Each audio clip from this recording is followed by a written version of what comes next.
Welcome everyone to our fourth meeting, the sistership program between University of Kentucky and University of Mansoura, nephrology from basics to advanced. We are focusing here on the up-to-date knowledge. We started with CKD MBD. This was the first course. Then we have 2 courses in GN. And this is the hemodialysis course, the part 1, and we should also have hemodialysis course part 2.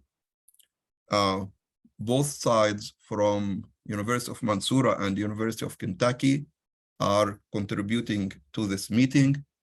We have Dr. Peter Sawaya, our Chief of Nephrology in University of Kentucky. He is going to moderate tomorrow's course. John Webb, our fellowship program director, is going to moderate our meeting today. Myrna Gometri from University of Minnesota is going to give us a great lecture today about dialysis adequacy. Sai is going to talk tomorrow about the dialysis access. And we have great speakers and moderators from Mansoura and Egypt. Dr. Nagi Sayed Ahmed is going to moderate tomorrow's course. And of course, Dr. Sabri is going to introduce the course tomorrow. Dr. Sabri is the Chief of Nephrology in Mansoura University. Dr. Ayman Hamad is the Chief of Pediatric Nephrology, is going to moderate today's course. Dr. Hussam El-Wakil, a vascular surgeon, he will be with us today and tomorrow to help us understand and solve our problem with the access. Dr. Samir Salli from Mansoura Nephrology Center is going to moderate tomorrow's course. We have great speakers from Mansoura. Dr. Mustafa Ramadan is going to talk about initiation of dialysis. Mustafa Anis is going to talk today about dialysis emergencies. And Dr. Shahat and Dr. Ghada Saeed is going to moderate our today's meeting with John Webb as well. Also, we have fellows who are going to present and discuss interesting cases. We have from Mansoura side, Marwa Saleh and Dina Osama, and from University of Kentucky, we have Matt Shee and Fawad. So 2 cases, 2 interesting cases for discussion today and 2 cases for tomorrow. I'm going to start by the quiz, and Dr. Mona Tawfiq, who actually did very good job coordinating this course. She was working behind the scene 24/7 to get this course well organized. She did a very good job, and she is going to start by giving us some quiz. She will just give the questions, but by the end of today's course, she will give us the answers and try to explain these best answers. Mona, go ahead, please, and share your screen and start presenting your quiz. Okay, Dr. Amr.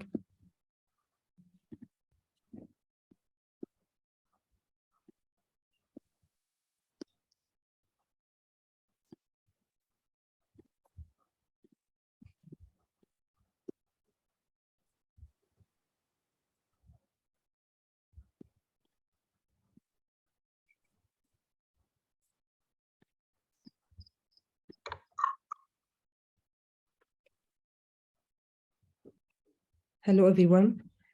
This is the quiz for the first day. You can submit your answer here via the Google form through this link. It will be shared in the chat box. Mustafa, please mute your phone. First question, what are the specific blood pressure ranges that define intradialytic hypotension? Reduction of systolic blood pressure of 10 millimeter mercury, or reduction of mean blood pressure of 5 millimeter mercury or more. reduction of systolic blood pressure of 30 millimeter mercury or reduction of mean blood pressure of 10 millimeter mercury or more, reduction of systolic blood pressure of 20 millimeter mercury or reduction of mean blood pressure of 10 millimeter mercury or more, reduction of systolic blood pressure of 40 millimeter mercury or reduction of mean blood pressure of 15 millimeter mercury or more, and the final answer, the final option, reduction of systolic blood pressure of 50 millimeter mercury or reduction of mean blood pressure of 20 millimeter mercury or more. The second question, a series of end-stage kidney disease patients at a single hemodialysis center are noted to have evidence of hemolytic anemia. Which of the following contaminants is the most likely etiology of these patients' anemia? Chloramine, lead, aluminum, endotoxin, or copper? The third one, all of the following measures can decrease the risk of dialysis disequilibrium syndrome except high dialysate sodium, high dialysate bicarbonate, intravenous mannitol, slow blood flow rate, or short time of initial hemodialysis sessions. Adequate dialysis includes all of the following except improvement of nutrition status, adequate solute removal, proper control of blood pressure, lower serum creatinine, optimizing fluid and electrolyte homeostasis. All of the following factors are possible causes of inadequate dialysis except low dialysate flow, interrupted dialysis session secondary to technical issues, shortened time on dialysis, excess recirculation, higher ultrafiltration. Each 1 milli per minute of measured residual kidney function is equivalent to KTV of 0.07, 0.13, 0.21, 0.25, or 0.3.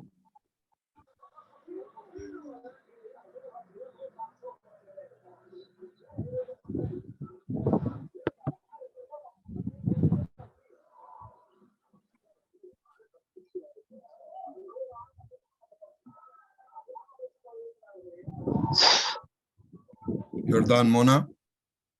Yes. Very good. Please stop. Again, I remind all to submit the answer through the shared link. Thank you. Very good, very good. Thank you so much. Please stop sharing so Dr. Mustafa Anis can share his screen. And please, Dr. Ayman Hamad, go ahead and introduce Dr. Mustafa.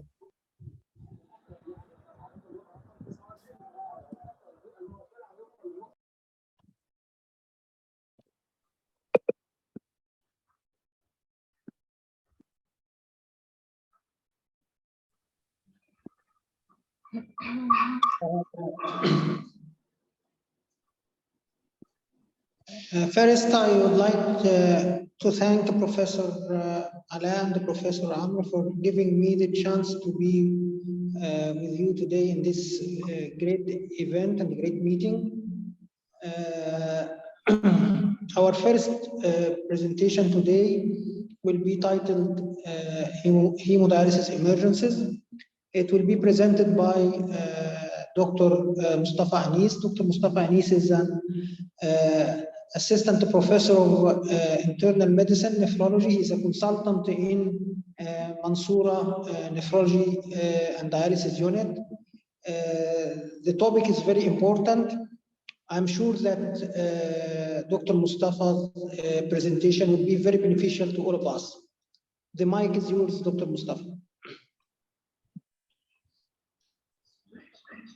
Thank you, Dr. Ayman. Hello, everybody.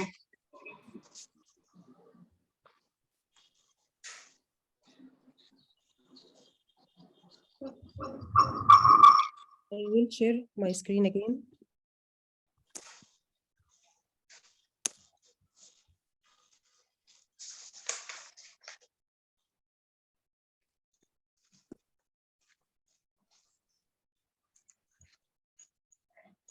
Okay, Dr. Can you make me a co-host to share my screen? You are. That's not working.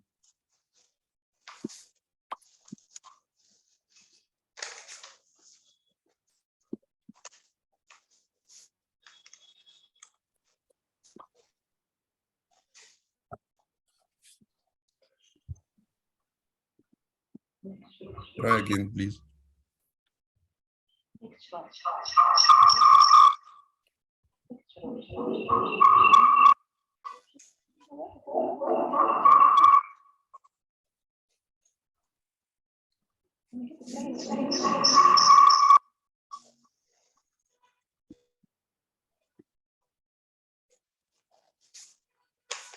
Okay, my talk today is about hemodialysis emergencies.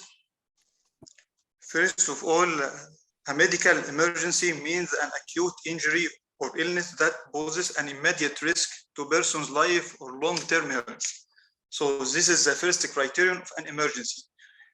Acute injury illness posing an immediate risk to patient life or long-term health. The other criterion of medical emergency that it may require assistance from another qualified person. Next slide, please, Dr. Mana.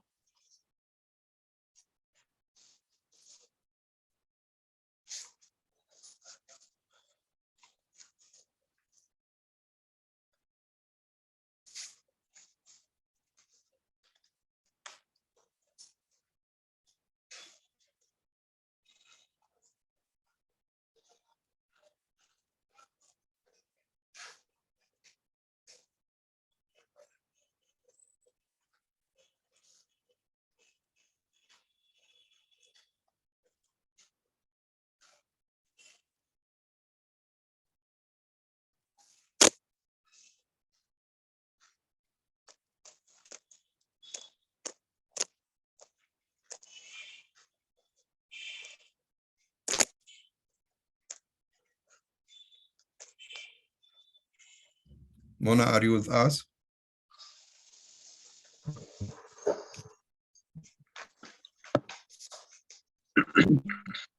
Yes, Dr. Monak. Mustafa Anis, can you share your screen? Dr. Amr, Dr. Iman Nagi will share the lecture now. I guess there is a problem with Dr. Mona Tawfiq. Okay.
I'm sorry for interruption. The screen will be shared by Dr. Iman Nagi within a few seconds.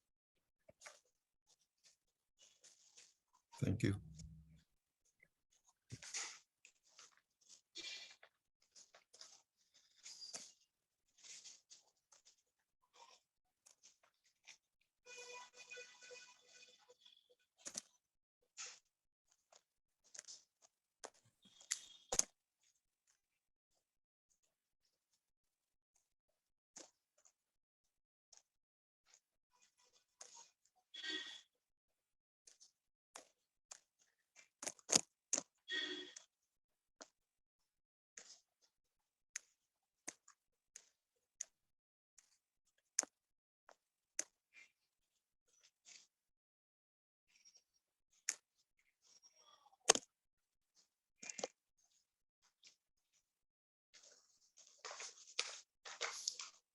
Okay, start again. Sorry for this delay.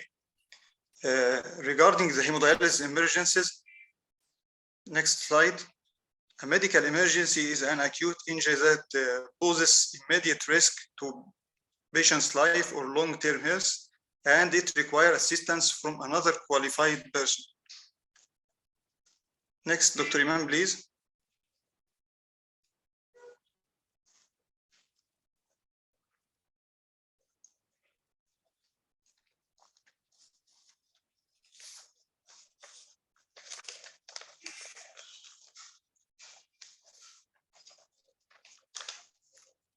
Okay, next. Hemodialysis is associated with many acute complications. Most of these complications are common and can be easily managed, while some of these complications are rare, but still potentially fatal. Though having a risk of death, most of these emergencies might present with non-specific manifestations that can be easily overlooked. It is very important to improve the awareness of these emergencies and strategies to prevent them. In this table, we show some complications of hemodialysis. On the left side, common complications including hypotension, arrhythmia, chest pain, backache, headache, muscle cramp, fever, nausea, vomiting, dialyzer reaction, allergic reaction, and electrolyte disturbance. Some of these complications are considered emergency, like arrhythmias, some types of hypotension, electrolyte disturbance, and some allergic reaction. On the right side of the table, the uncommon complications, including dialysis disequilibrium syndrome, air embolism, venous needle dislodgement, vascular access, hemorrhage, hemolysis, and cardiac tamponade. All of these uncommon complications are emergencies. The agenda today will involve dialysis disequilibrium syndrome, air embolism, venous needle dislodgement, vascular access hemorrhage, and hemolysis.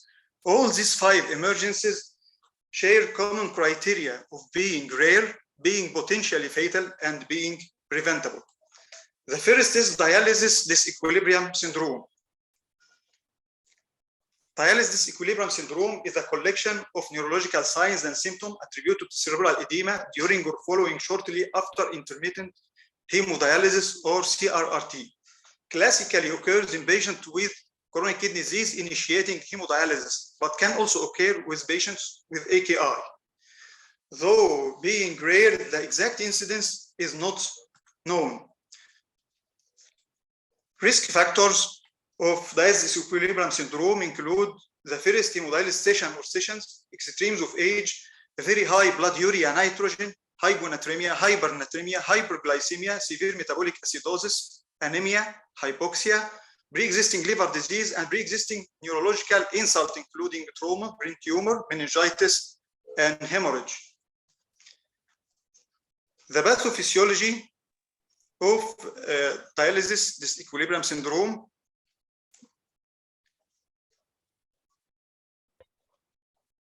involves the increased brain cell osmolarity, while the plasma osmolarity drops acutely with the initiation of hemodialysis. This results in an osmotic gradient inducing brain edema.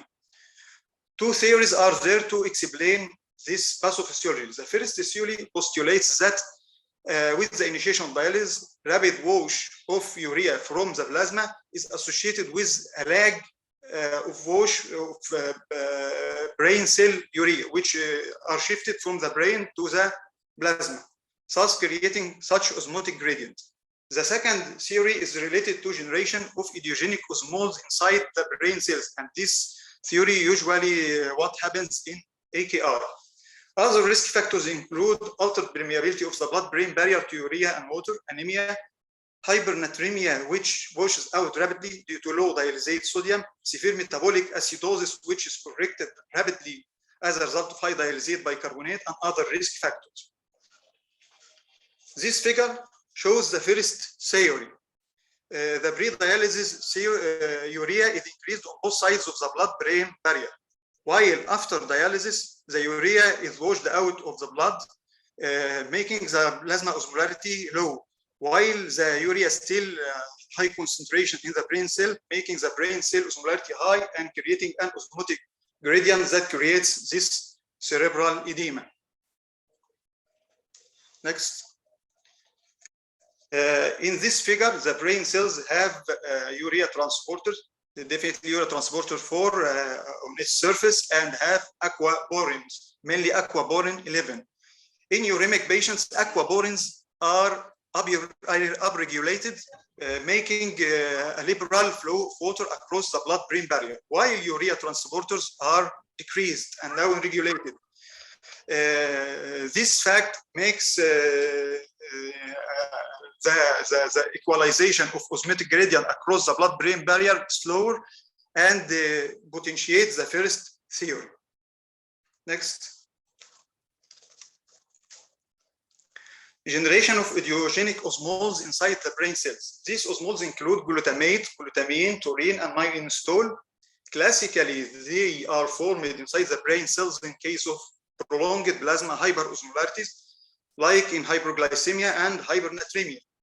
These idiogenic osmoles raise the brain cell osmolarity and keep the osmotic equilibrium between the brain cells and the blood, protecting the brain cells from shrinkage and dehydration in such hyperosmolar situation.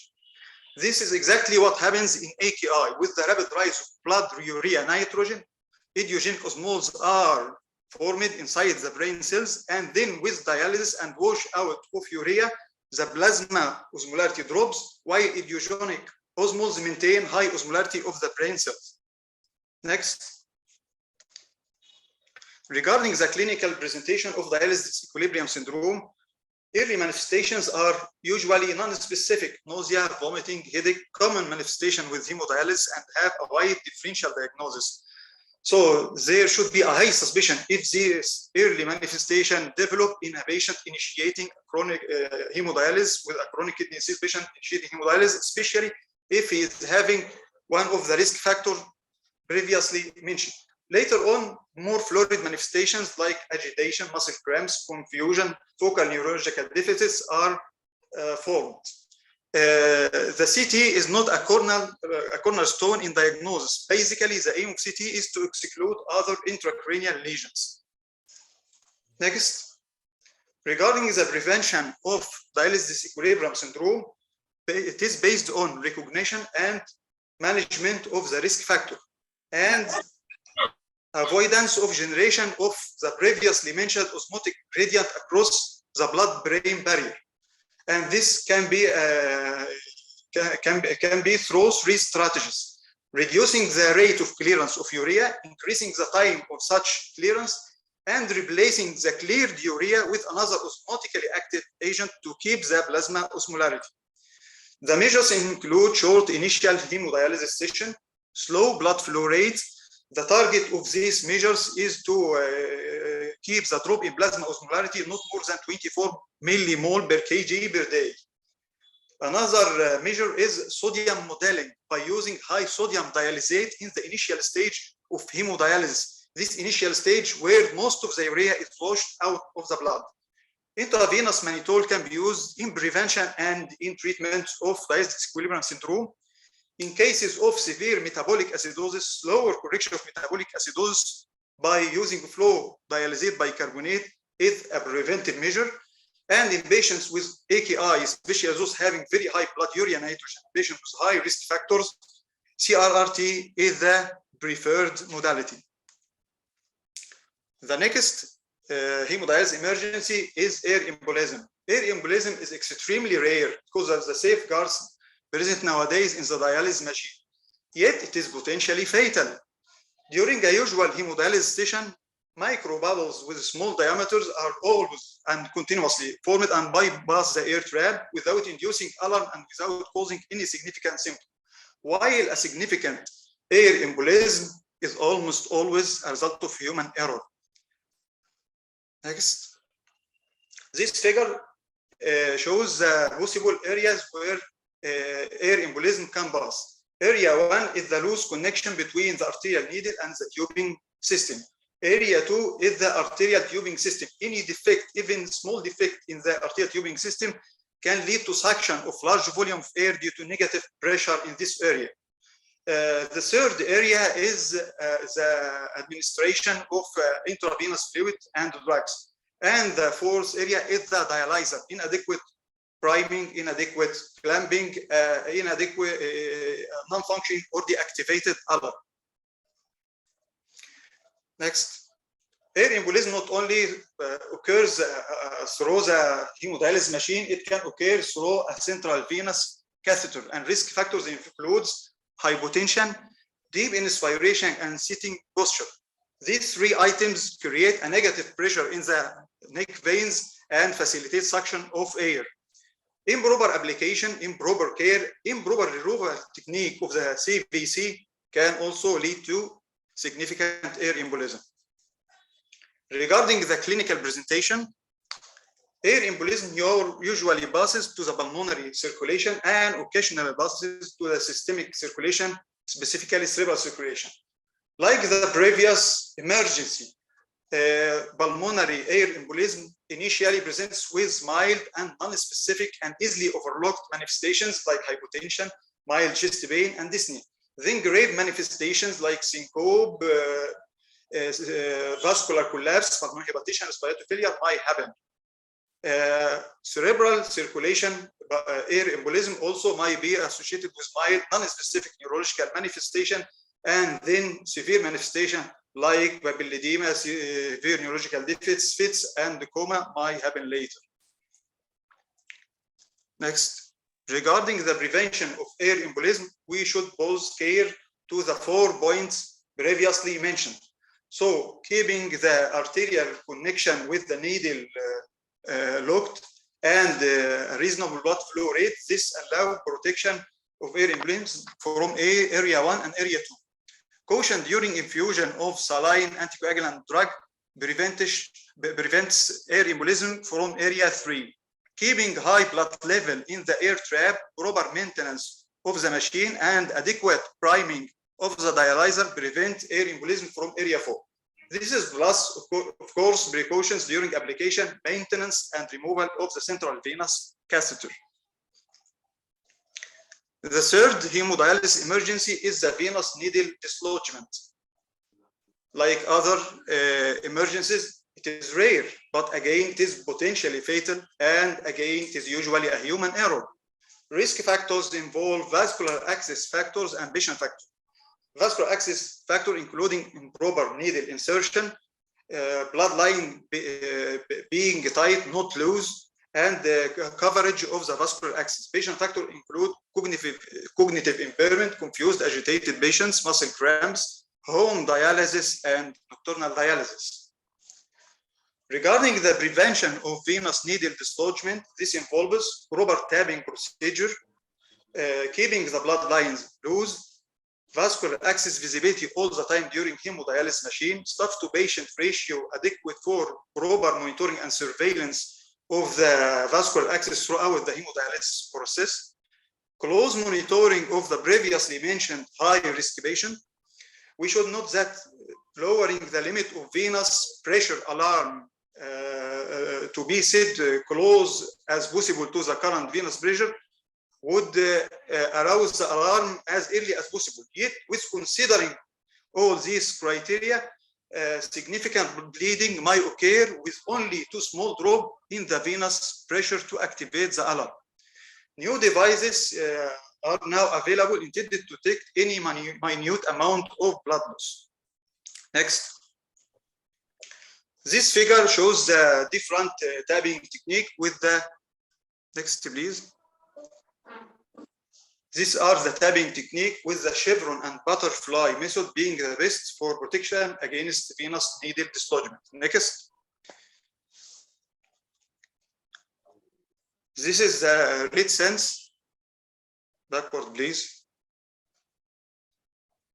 This is a read sense alarm unit. This is a medical device connected to a fiber optic disposable sensor that is posed directly above the vascular access, and it perceives any minute bleeding. Next. The fourth emergency is the vascular access hemorrhage. Of course, we have discussed the hemorrhage from the connection between the vascular access and the patient, which is venous needle dislodgement. The vascular axis involves the central venous castor, arteriovenous fistula, and arteriovenous graft, with the arteriovenous graft and central venous castor being more risky for bleeding. Next, I will discuss bleeding from arteriovenous fistula. Next, please.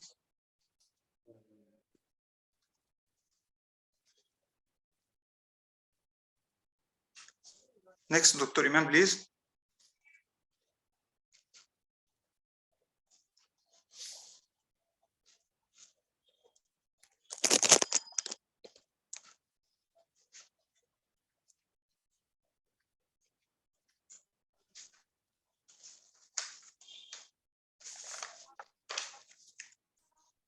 Okay, I guess there is a problem with Dr. Iman.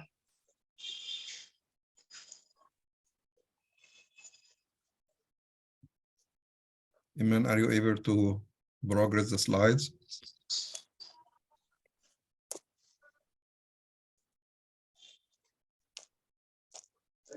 نعم أنا هنا أهو في الأوضة. Iman, are you able to progress the slides? عايز حاجة؟ بسمع المحاضرة. Ayat, please mute yourself, Ayat. I guess Iman has a problem with internet. She was disconnected and she will try to reconnect again from. Okay.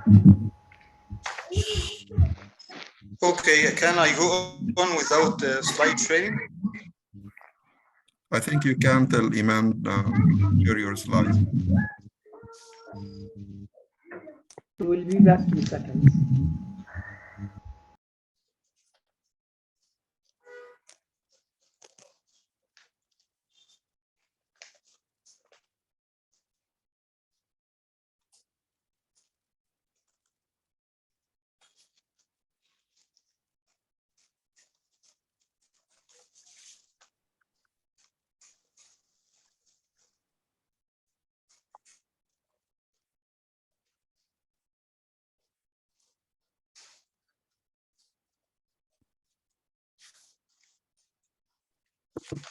Okay, bleeding from the arteriovenous fistula is rare, but again, it is potentially fatal complication. Usually, it results from rupture of a pseudoaneurysm, less commonly a rupture of a true aneurysm. It is more risky if it happens outside the hemodialysis unit. Risk factors include repeated trauma, infection, outflow stenosis, repeated cannulation in the same area. Patient factors include altered mental status, comorbidities, and medications including antiplatelet and anticoagulant therapy. High risk signs for rupture of aneurysm or pseudoaneurysm include rapid enlargement, thin shiny skin, overlying skin ulcer, infection, and signs of outflow stenosis. For the prevention of arteriovenous fistula bleeding, routine examination and daily surveillance of the arteriovenous vascular axis is important. Proper cannulation technique, prevention and proper treatment of infection, referral for fistogram if there is clinical evidence of outflow stenosis, and early referral for vascular surgeon for endovascular intervention if there is aneurysm, pseudoaneurysm, or a stenosis.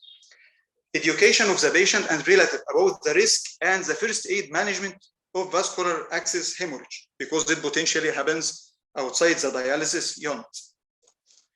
Next. This figure shows a different cannulation technique for bladder technique, area cannulation technique, buttonhole technique. Next, of course, the buttonhole technique using a blunt needle is the best and the best technique associated with the least risk of complications, including bleeding.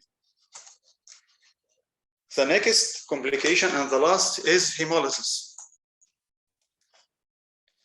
A low degree of hemolysis typically occurs during hemodialysis due to exposure of RBCs to shear stress when the blood flows through extracorporeal circuit. This minor hemolysis does not induce measurable drop in hematocrit. While significant hemolysis during hemodialysis is rare, it might have non-specific manifestation, it might be overlooked initially, and it is potentially fatal. Causes of hemolysis include mechanical factors, high blood flow rate factor, dialysate factor, uremia, and patient factor. Regarding the mechanical factor, again, shear or mechanical stress resulting from passage of RBCs through a narrow lumen, resulting from manufacturing error, kinking of the blood tubing, small gouge of the needles, single needle technique, and the needle malposition. High flow rate, this is only risky if we use high flow rate and a narrow lumen or small needle. Dialysate factor includes contamination with chloramine, copper, zinc, nitrate, nitrites, and formaldehyde. This is especially important because it can induce an outbreak of hemodialysis that can affect multiple patients in a single hemodialysis unit. Overheated dialysate, which is usually a machine error, and hypoosmolar dialysate, which is usually a human error. Uremia per se can induce a state of chronic hemodialysis. Regarding the patient's factors that might induce acute or chronic hemolysis, including infection, different drugs, hereditary or acquired hemolytic disorders, hypophosphatemia, autoimmune diseases, and malignant hypertension. I will stress on chloramine contamination because chlorination of water for disinfection is common in many countries, including Egypt. It can induce hemolysis in uremic patients through liberating hypochloric acid and hypochlorite, which have a reducing effect on hemoglobin and denaturating effect on the cell membrane proteins. It might cause a form of mild chronic hemolysis that might be misdiagnosed as an anemia resistant to erythropoietic stimulating agents, or can induce an outbreak of more severe acute hemolysis that affects multiple patients in the same dialysis center. Chloramine is removed in the water treatment system through absorption to the charcoal filter, and so exhausted charcoal filter might be a cause, or even leakage from around the filter might be a cause for chloramine contamination. Regarding the clinical presentation of hemolysis, it has many clinical manifestations. Again, might be non-specific, might be initially overlooked. The symptoms might start during the hemodialysis, even after the end of hemodialysis. Chronic hemolysis manifests with resistant anemia, while acute hemolysis presents with wide range of manifestation, starting from nausea, vomiting, malaise, abdominal pain, back pain, hypertension, dark urine, to more severe manifestation, including headache, vascular collapse, chest pain, cyanosis, and pancreatitis, and even might be fatal. Diagnosis of hemolysis includes the clinical manifestations and taking in consideration the chronic hemolysis associated with resistant anemia, detection of contamination of water with chloramine in the routine check, which should be done daily. Kinky tubing can be detected with simultaneous drop of both arterial and venous pressure. Being dialysate, but this happened only with massive hemolysis and use of high flux dialyzers, and less opaque or more bright blood in the tubes of the extracorporeal circuits. Of course, a well-known laboratory panel, including CBC, hematocrit, blood film, reticulocyte, bilirubin, haptoglobin, serum free hemoglobin, and LDH can be used for diagnosis. Regarding the prevention of hemolysis, number one, previous slide, please. Number one, the water treatment system. Strict adherence to monitoring and testing, including daily chloramine check. The chloramine concentration should be below 0.1 milligram per liter. Proper maintenance and use of durable charcoal filter. Regarding the hemodialysis machine, daily testing, including alarm system, careful check of dialysate, osmolarity, and circuit temperature. Regarding the staff, a well-trained, oriented, or proper check of machine, water treatment system, and dialysate. Avoidance of a small gouge needle and very high flow rate as possible, and correct positioning of the blood tubing, avoid kinking and compression. In conclusion, hemodialysis emergencies are nowadays very rare, yet they are potentially fatal. Human error is a major factor in most of these emergencies. Hemodialysis emergencies are preventable. Proper maintenance of the water supply dialysis machine is a cornerstone in prevention of hemodialysis emergency, while the other cornerstone is improving the awareness of the hemodialysis staff with these emergencies, including preventive measures, early detection, and management if occurred. Thank you. And I apologize for the repeated interruption. Thank you so much, Dr. Mustafa, for this nice presentation. And now we'll open the floor for discussion. Maybe Myrna and John Webb, if you have any questions or if you want to lead the discussion, please go ahead. Thank you for that great refresher in emergencies. I guess I wanted to go back just one quick thing. The red sense sensor, is that usually the one that's used in home hemodialysis, or do you know that it's used anywhere else? The red sense is not used here in Egypt, either in home hemodialysis or at dialysis center. I don't know if it is used in the USA. I think it's used for home hemo. I'm not aware that it's used in center anywhere, but I think it's a great tool to prevent emergencies for somebody doing home hemo, I suppose. Thanks. I don't think dialysis organizations have been willing to pay for it otherwise at this point. Do you think this is because it's too expensive or because we are watching whatever happening on our in-center dialysis? I'd like to think it's both. I mean, I think it probably cost adds up, but I do think that as long as the access is visualized and the ratio is safe, I do think it's very good. Thank you for this smart comment. Mustafa, thank you very much for the presentation. I just have a short comment about dialysis disequilibrium syndrome. As far as I know, it can occur even in chronic hemodialysis because, as you said, the first pathophysiology is the disequilibrium between blood urea nitrogen in the brain cells and in the plasma. So this happens in every dialysis session. However, in chronic patients, they are not symptomatizing. Do you agree for this? I agree with this. It can happen in patients on maintenance hemodialysis for a long time, especially patients with inadequate dialysis, patients with high blood urea nitrogen, and patients having risk factors, including any cerebral injury or abnormality. This is for the symptomatic dialysis disequilibrium syndrome, but as far as I know, it happens every day for chronic hemodialysis patient because, as you said, it is a disequilibrium between urea from the plasma, removal from the plasma, and the equilibration from the brain cells or the CSF. So for the disequilibrium, as a disequilibrium, it happens in every dialysis session, but to be symptomatic disequilibrium, this is another issue.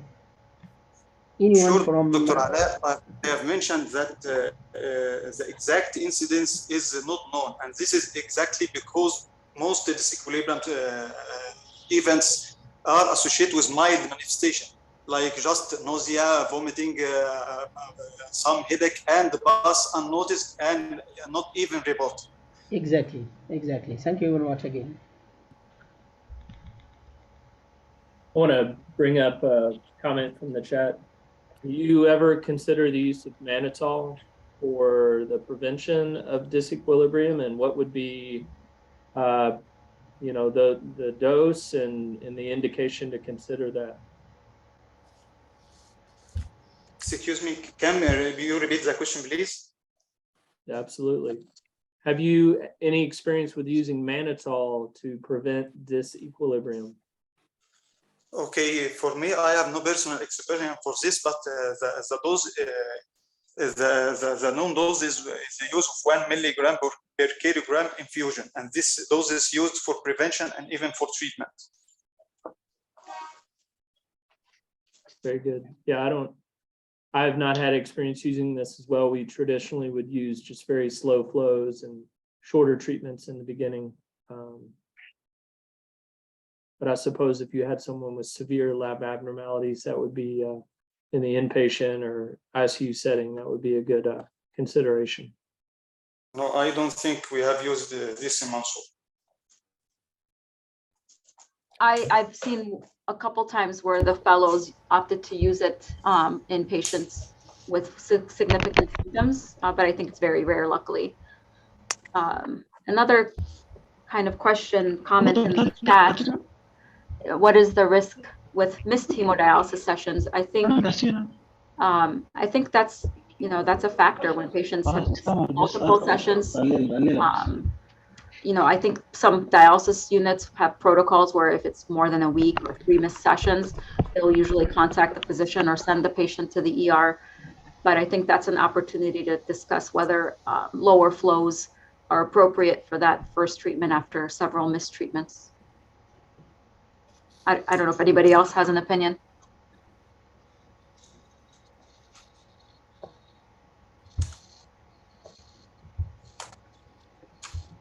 Yeah, it makes sense, I think. It is really hard to say exactly how many treatments depend on their urea and stuff, but we are surely seeing it more often in undocumented immigrant to United States where they get dialysis very intermittently, and that is really a major things that we see, and that's why we often send them to the ER because they can go for a whole month without treatment. But to say how many days or how many weeks is really hard. Right. And actually, in Kentucky, we partially solved this problem because now we have what we call the emergency extended Medicare coverage for this patient. So in the past, they used to either to stay in the hospital for a long time or just to come to the ER infrequently. But now we can get them dialysis at outpatient clinics. Very good, very good. Thank you so much for these smart comments, and I think we'll move to the next presentation. And this would be Marwa Saleh is going to give a case presentation. So please go ahead, and I will stop sharing my screen. Assalamu alaikum. I want to thank Dr. Amr for his great effort and other doctors. And I will introduce the first case is titled Heart Failure Secondary to Vascular Access by Dr. Marwa Saleh, lecturer of internal medicine and nephrology in Mansoura University. Thank you.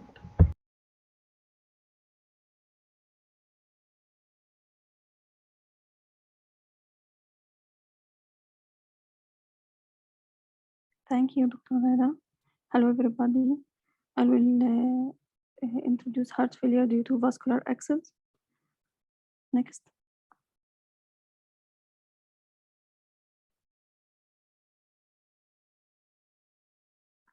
Mr. AG, 39 years old, hypertensive 4 years ago on carvedilol and amlodipine, original kidney disease, was secondary focal segmental glomerulosclerosis, end-stage renal disease, and incremental hemodialysis from left brachiocephalic AV fistula since 2 years. Next. Patient complained of dyspnea, cough with hemoptysis 5 months ago. Vital signs were normal except for blood pressure 140 over 90 millimeter mercury on medication. CT chest revealed patchy alveolar obesity with central predominant distribution. Next, please.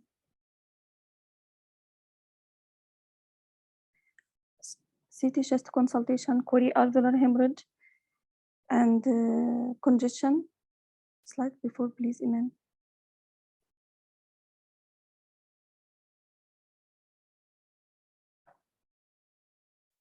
So the patient is shifted to intermittent hemodialysis, 3 sessions per day. Decreased dry weight from 75.5 to 68.5 without hypotension or other complication, and the patient improved. Next.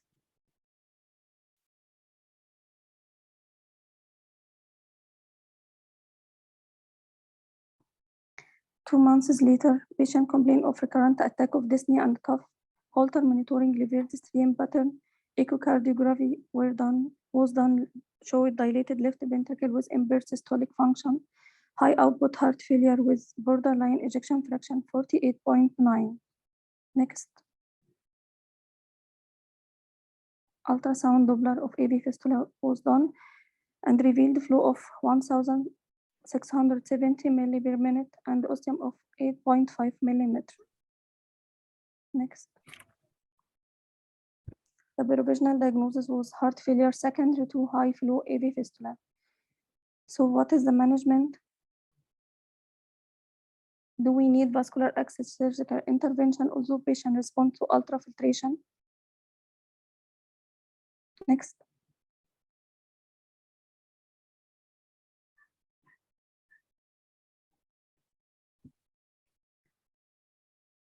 CKD and heart failure are interconnected.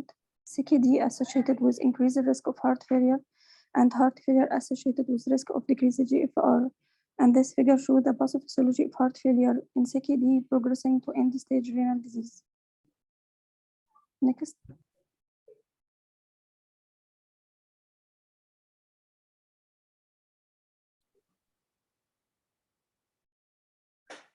Regarding universal definition and classification of heart failure, our patient is heart failure stage C with HEF-MREF.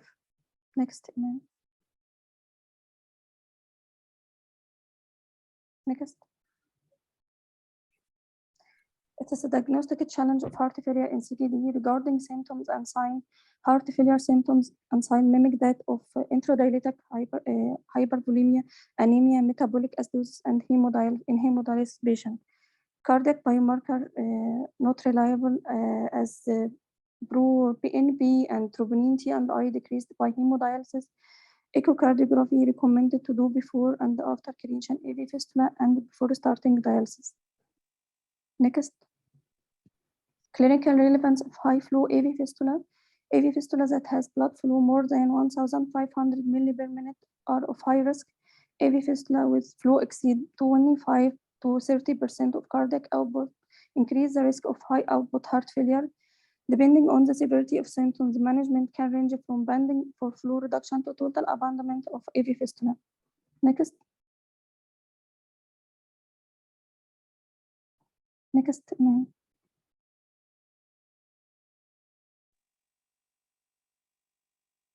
Next.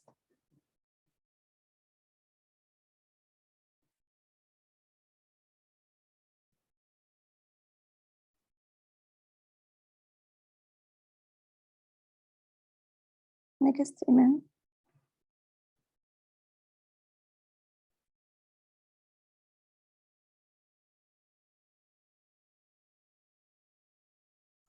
This figure shows a hemodynamic effect of arteriovenous access creation. At late stage, at late long-term effect is the left ventricle hypertrophy, high output cardiac failure, coronary ischemia, and central venous stenosis. Next.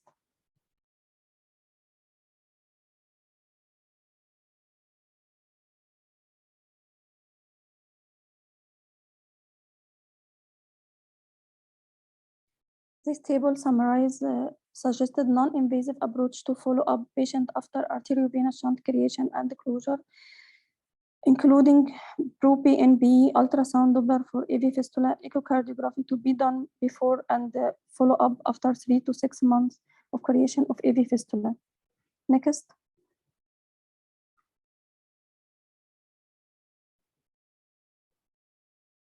Home message: heart failure is a major clinical problem, especially in renal patients, and HFpEF is the most common form of heart failure. AV fistula with high flow more than 1,500 milli per minute increase the risk of high output heart failure. So it is time for MDT team of nephrologists and cardiologists to overcome challenge posed by AV by heart failure in advanced CKD and to improve the outcome. Thank you. Thank you so much, Marwa, for this case presentation. So the question for you, how do you differentiate if this heart failure happened because of the AV fistula or because it can be also multifactorial, right? So how would you know? Did you do any specific testing? Because the time frame also is the heart failure, I think, happened several months after creation of AV fistula.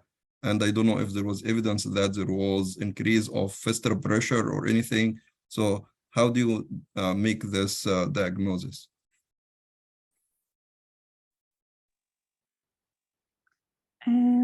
we only do echocardiography, and we didn't do a compression test to be ensured that AV fistula is a cause of this heart failure.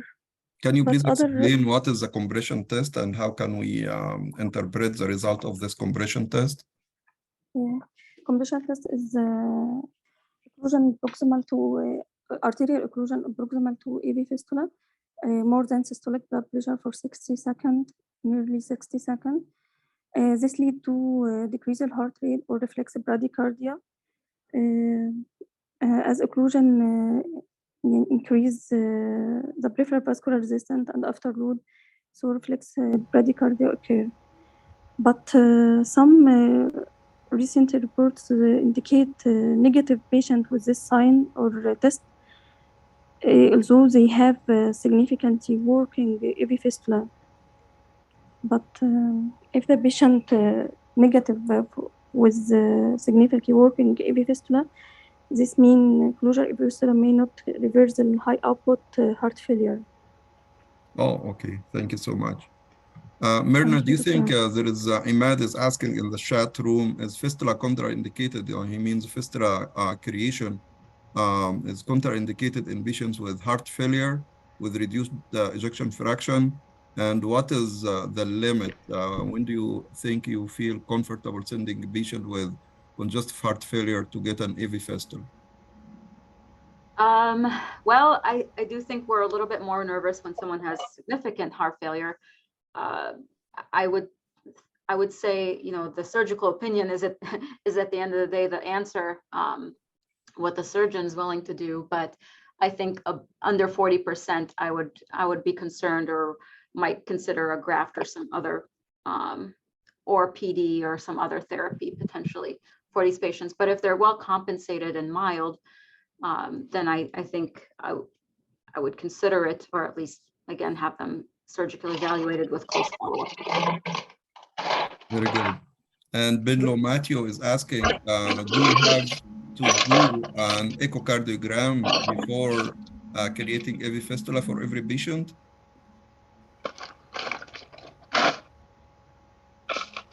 What do you think, John Webb or Myrna? Yeah, I think it's advisable. Hopefully, if the patient's sick enough to be approaching dialysis and needs a fistula creation, they probably need an echo for other reasons. But in preparation for an AVF, I think it would be reasonable to have one on file. I think hemodynamics are really important too. If they have really low blood pressure, you want to worry about the success of a fistula and whether it has enough flow to function, in addition to causing further issues with the heart. Please, Amr, if you allow me to comment. Please go ahead, Dr. Sabri. Thank you, Omar, very much for this case. So, actually, we saw many cases like that in the past. My question to Dr. Myrna and Professor Hussam El-Husseini, if he's around, we have many problems in the old management for the high outflow fistula techniques. I mean the constructive or reconstructive surgery just to reduce the blood flow. I mean plication and bending. Unfortunately, we lost many fistula with this technique. What about the newest technique? I mean graft interposition or so. Anyone can give me a comment for this question, please? Yes, Ala, excuse me. Good evening, everybody. I would like to comment on this. First of all, in creation in patient with impaired cardiac function, I prefer to do distal AV fistula, not a proximal one. Dr. Myrna has commented that patient with ejection fraction around less than 40 it's better not to have a form of hemodialysis.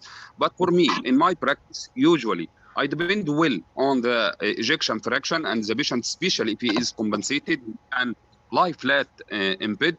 For more than 35%, I do a fistula, especially I insist to do it in a distal AV fistula, not a proximal one. And this is not liable to cause heart failure or hemodynamic effects significantly than the proximal one. This is number one. Number two, the diameter of the vein, which is used in AV fistula, if it is wide diameter and if the patient is hypertensive, this patient is liable more for congestive heart failure or development of hemodynamic complications of arteriovenous access. In this patient who have a very wide vein, more than 5 millimeters, and if he is hypertensive, yes, this with impaired cardiac function, this patient is liable to hemodynamic complication of arteriovenous access.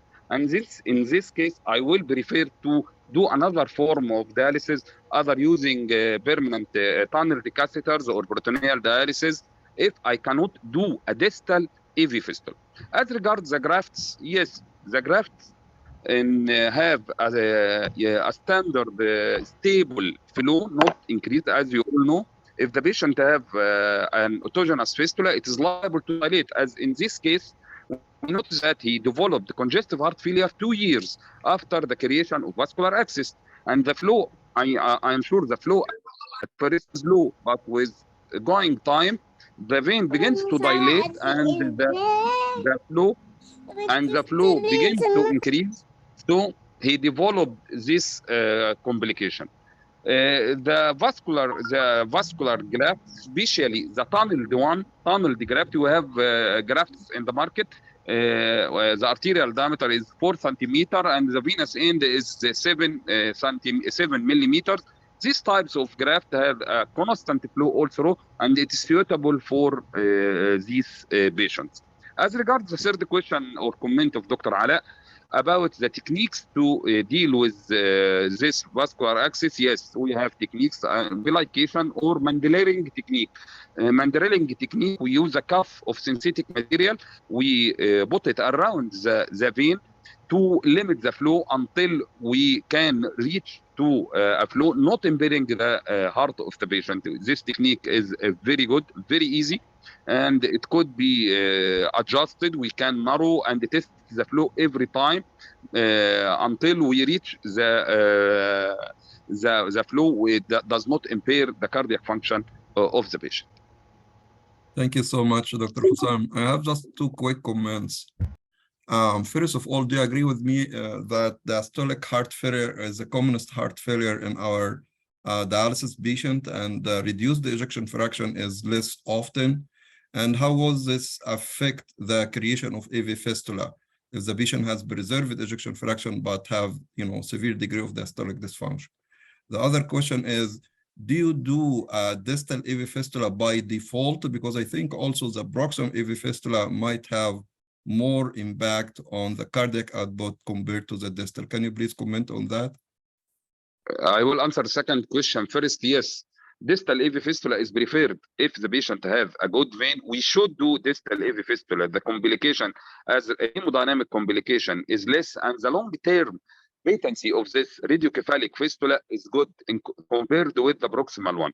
So, and we, of course, will preserve the proximal one for future vascular access creation. So, distal AV fistula, when the patient have a suitable vein, is the best option, especially for patients with cardiac instability. As regards the first question, not only the ejection fraction, we should depend more also on the symptomatology of the patient. The patient, if he is compensated, he can lie flat, he doesn't have severe symptoms of severe cardiac symptoms we can depend not only on the ejection fraction, but for me, the ejection fraction is the only objective way to judge what is the best decision for this patient. Of course, if it is more than 40, I rely on it. If it is from 40 to 35, this is the patient which I should send him to the cardiologist to assess before I do. If it is below 35, never do vascular arteriovenous fistula.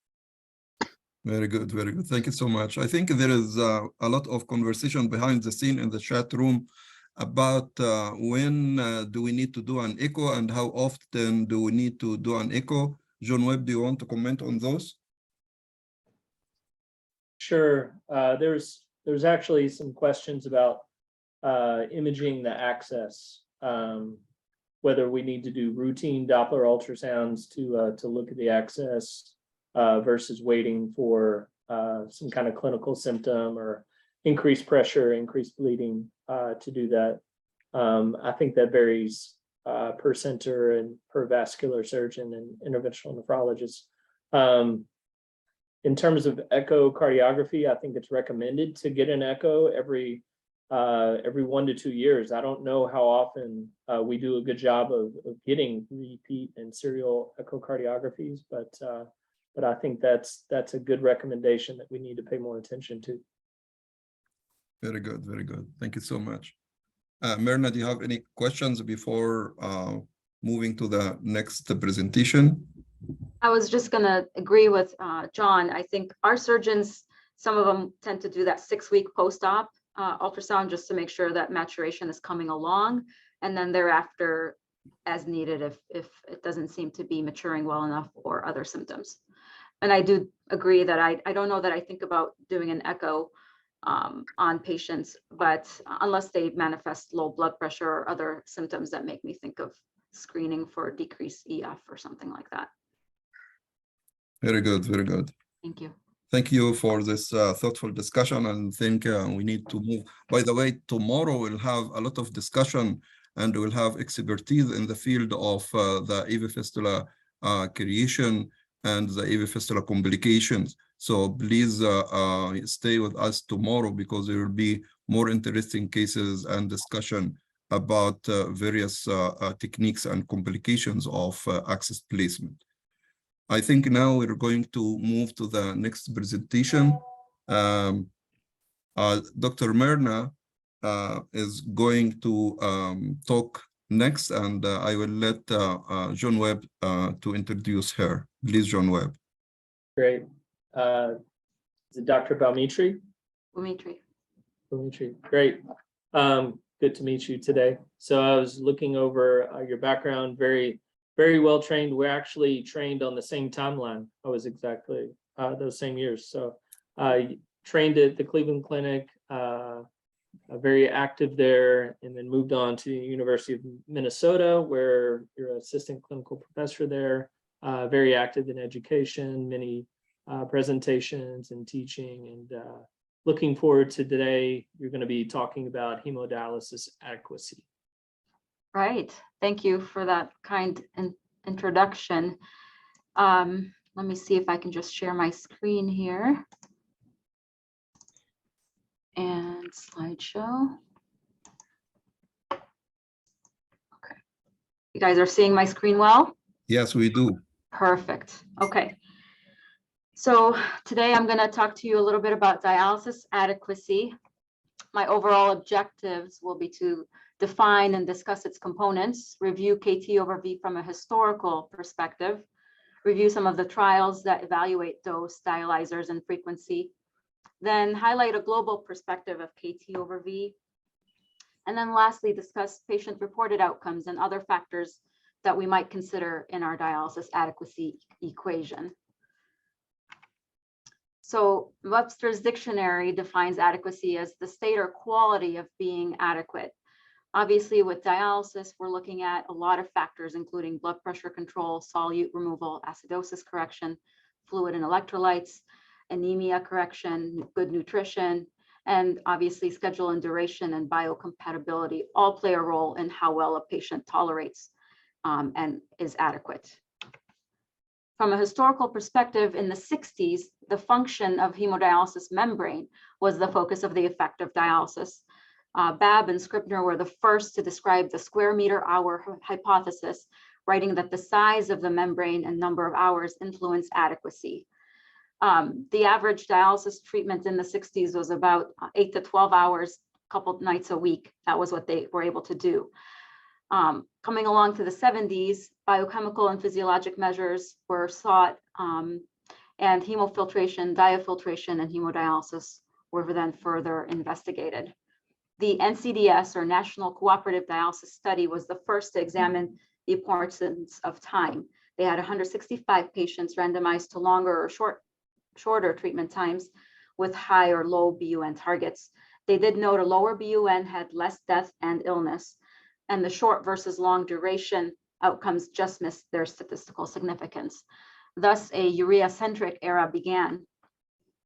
And then kinetic equations were used by Gotch and Sargent, and they came up with the dimensionless KT over V in 1985, which became recognized as the powerful predictor of outcomes. And in this paper, they proposed a minimum of greater than 1 for KT over V, as they noted significant increased mortality with less than 0.8.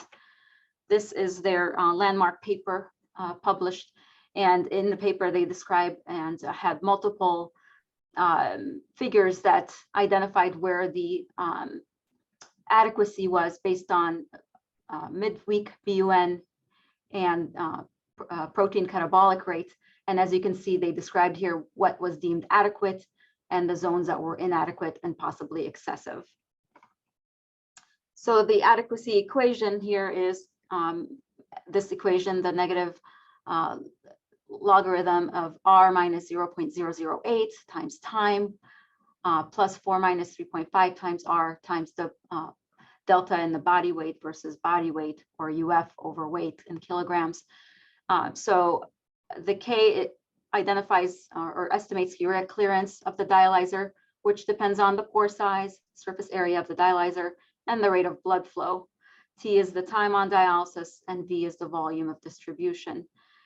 In many places, a single pool KT over V is used for adequacy, and in some countries around the world, they use an equilibrated KT over V, which uses a single pool KT over V minus 0.6 times single pool KT over V over time plus 0.03.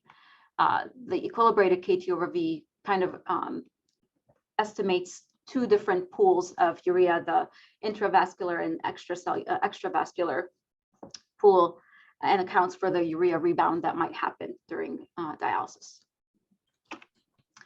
Urea reduction ratio, or URR, is calculated with 1 minus post-dialysis BUN over pre-dialysis BUN. It does not take into account intradialytic urea generation or convective urea removal by ultrafiltration. So it's similar to a single pool measurement. Though it might not be perfect, it's relatively simple and correlates with outcomes. So it's a good way to estimate adequacy, and typically at least 65% is considered adequate. As we all know, delivered versus prescribed KT over V are 2 different things sometimes. The delivery can be decreased due to lower blood flow rates than prescribed or achieved, inadequate dialyzer, low blood dialysate flow rate, dialysis machine issues. But as we all know, typically it's the shortened time on dialysis where patients either come off early, cramp, or have other reasons to come off early. And then obviously, otherwise, you might want to consider access recirculation or inappropriate lab collection.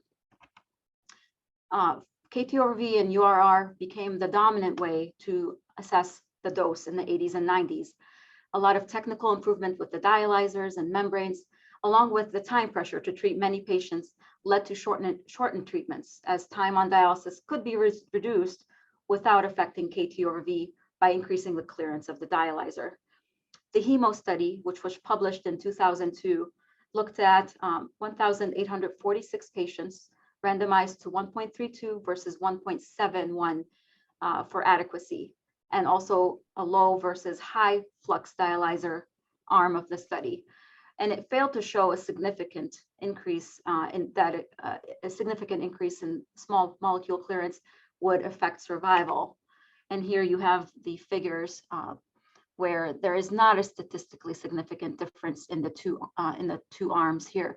However, there was a relative risk decrease of 0.96 in the high dose and 0.92 of high flux membrane.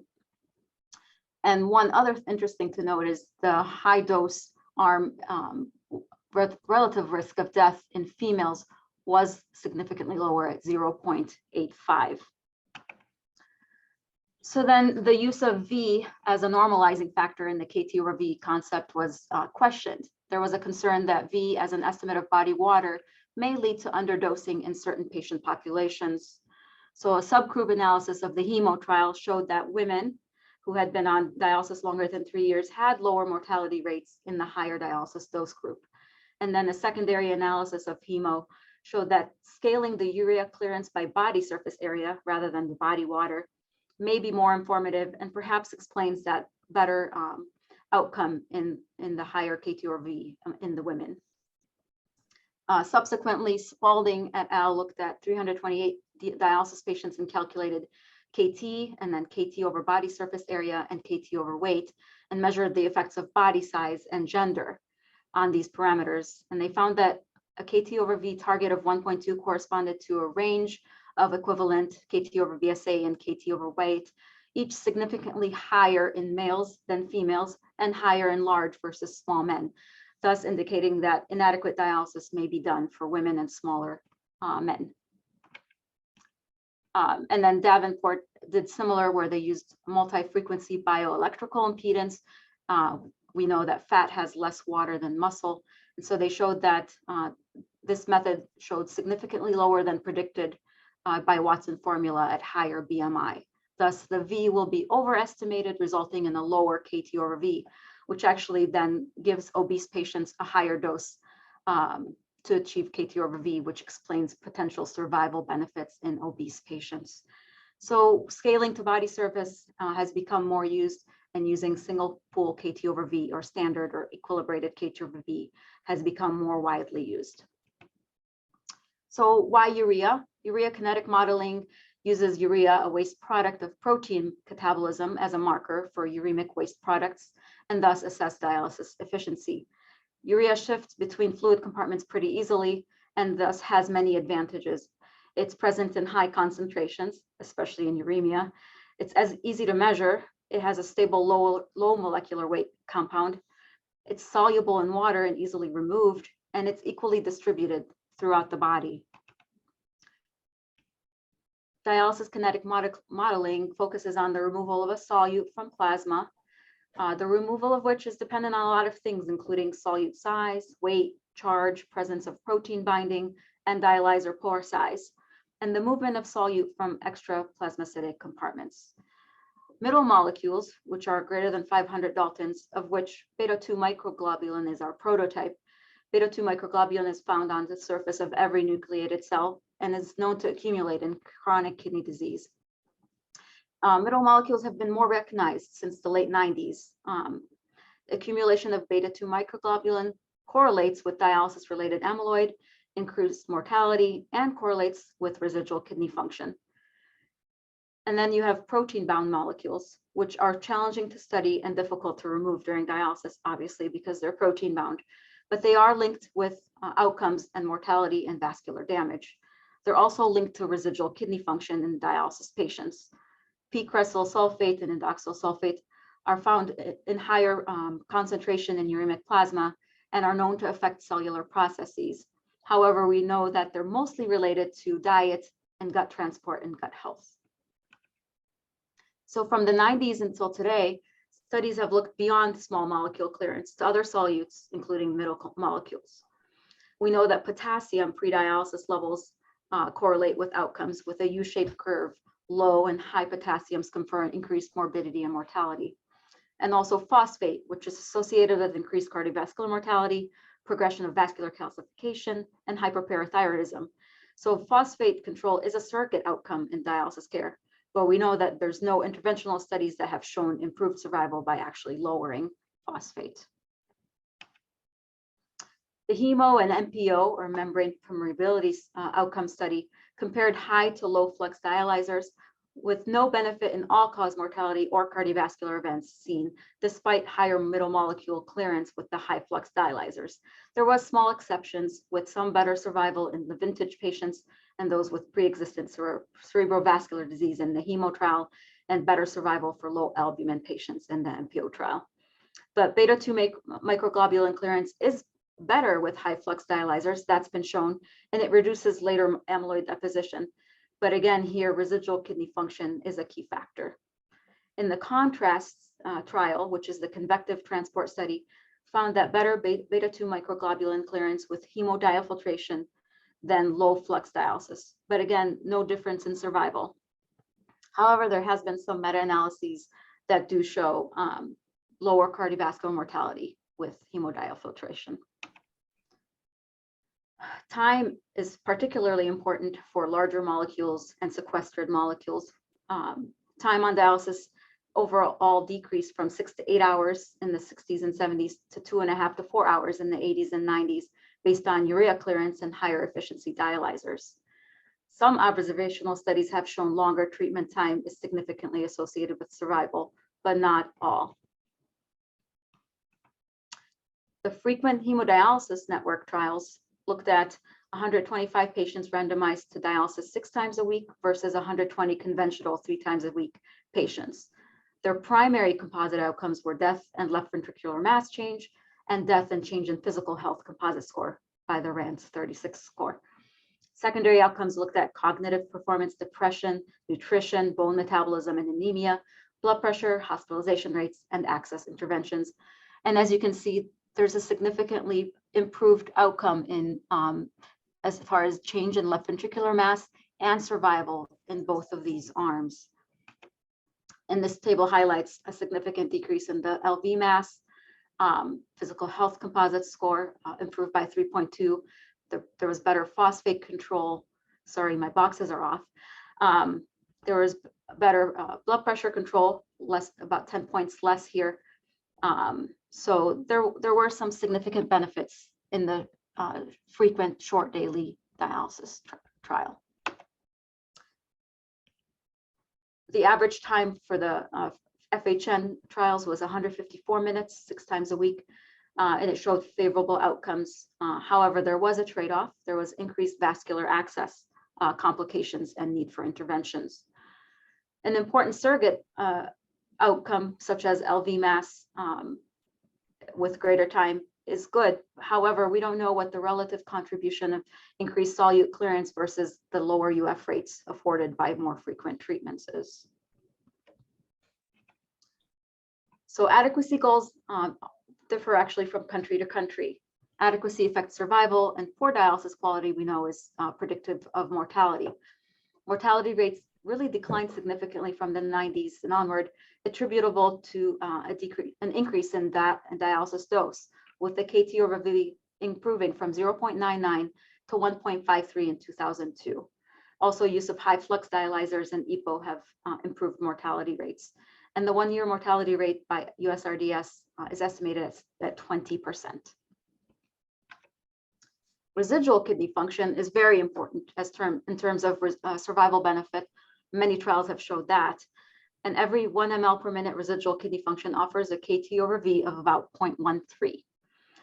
In a study by OBI that looked at 5,686 patients, they showed higher residual kidney function 1 year after starting dialysis was associated with better survival. It's also important for small and large molecule weight clearance and fluid balance control. Residual kidney function has been associated with better quality of life, increased physical functioning, better nutrition, lower incidence of sleep disorders, and decreased EPO requirements. Incremental dialysis may be appropriate and in fact has been associated with a slower decline in residual kidney function. This is a table that just highlights the guidelines, the KDOQI guidelines, which tell us that the minimum KT over V single pool is 1.2, but really targeting 1.4, and recommends quarterly measurements of residual kidney function and considering reduced dialysis dose in those with residual kidney function that's significant. The Renal Association or UK guidelines also recommend an E or equilibrated KT over V at least greater than 1.2, targeting 1.3, and URR greater than 65. And again, they recommend employing strategies to preserve residual kidney function, reduce hypotension, and that twice a week is acceptable in those with a urea creatinine clearance combined of 5 ml per minute. As far as fluid removal, we know that large interdialytic weight gain and extracellular fluid overload are significant factors in morbidity and mortality in our patients. Getting to target weight, avoiding chronic volume expansion by correct target weight, and avoiding high UF rates have been better recognized in recent years. Large interdialytic weight gain and volume expansion are contributors to ventricular remodeling, subsequent heart failure, and arrhythmias. We know that ultrafiltration rates that are higher than 13 ml per hour per kilogram have increased cardiovascular mortality. And in a post hoc analysis in the HEMO trial, found 71% increased risk of cardiovascular mortality with such a high ultrafiltration rate. Recent data from Fresenius organization showed adverse outcomes occurred uniformly with a UF rate more than 800 ml per hour, unscaled to body size. So that's also something to consider. We know that cardiac stunning or hyperperfusion is noted when assessed by intradialytic transthoracic echo and associates with intradialytic hypotension or fall in blood pressure and larger UF goals. Bioimpedance and blood volume monitors may help improve and assess volume in some patients. But really, I think dialysis adequacy as far as fluid measures has to incorporate both extracellular volume status and fluid removal strategies to really optimize a patient's status. Because aggressive fluid removal can lead to more access problems, hypotension, more hospitalizations, and loss of residual kidney function. This is a study by Kotenko looking at intradialytic hypotension with level 1, 2, or 3 the hypotension noted. Level 1 being that decreased UFR or blood flow rate was done. Level 2 being that saline was given, and level 3 with both saline and decrease in ultrafiltration rate.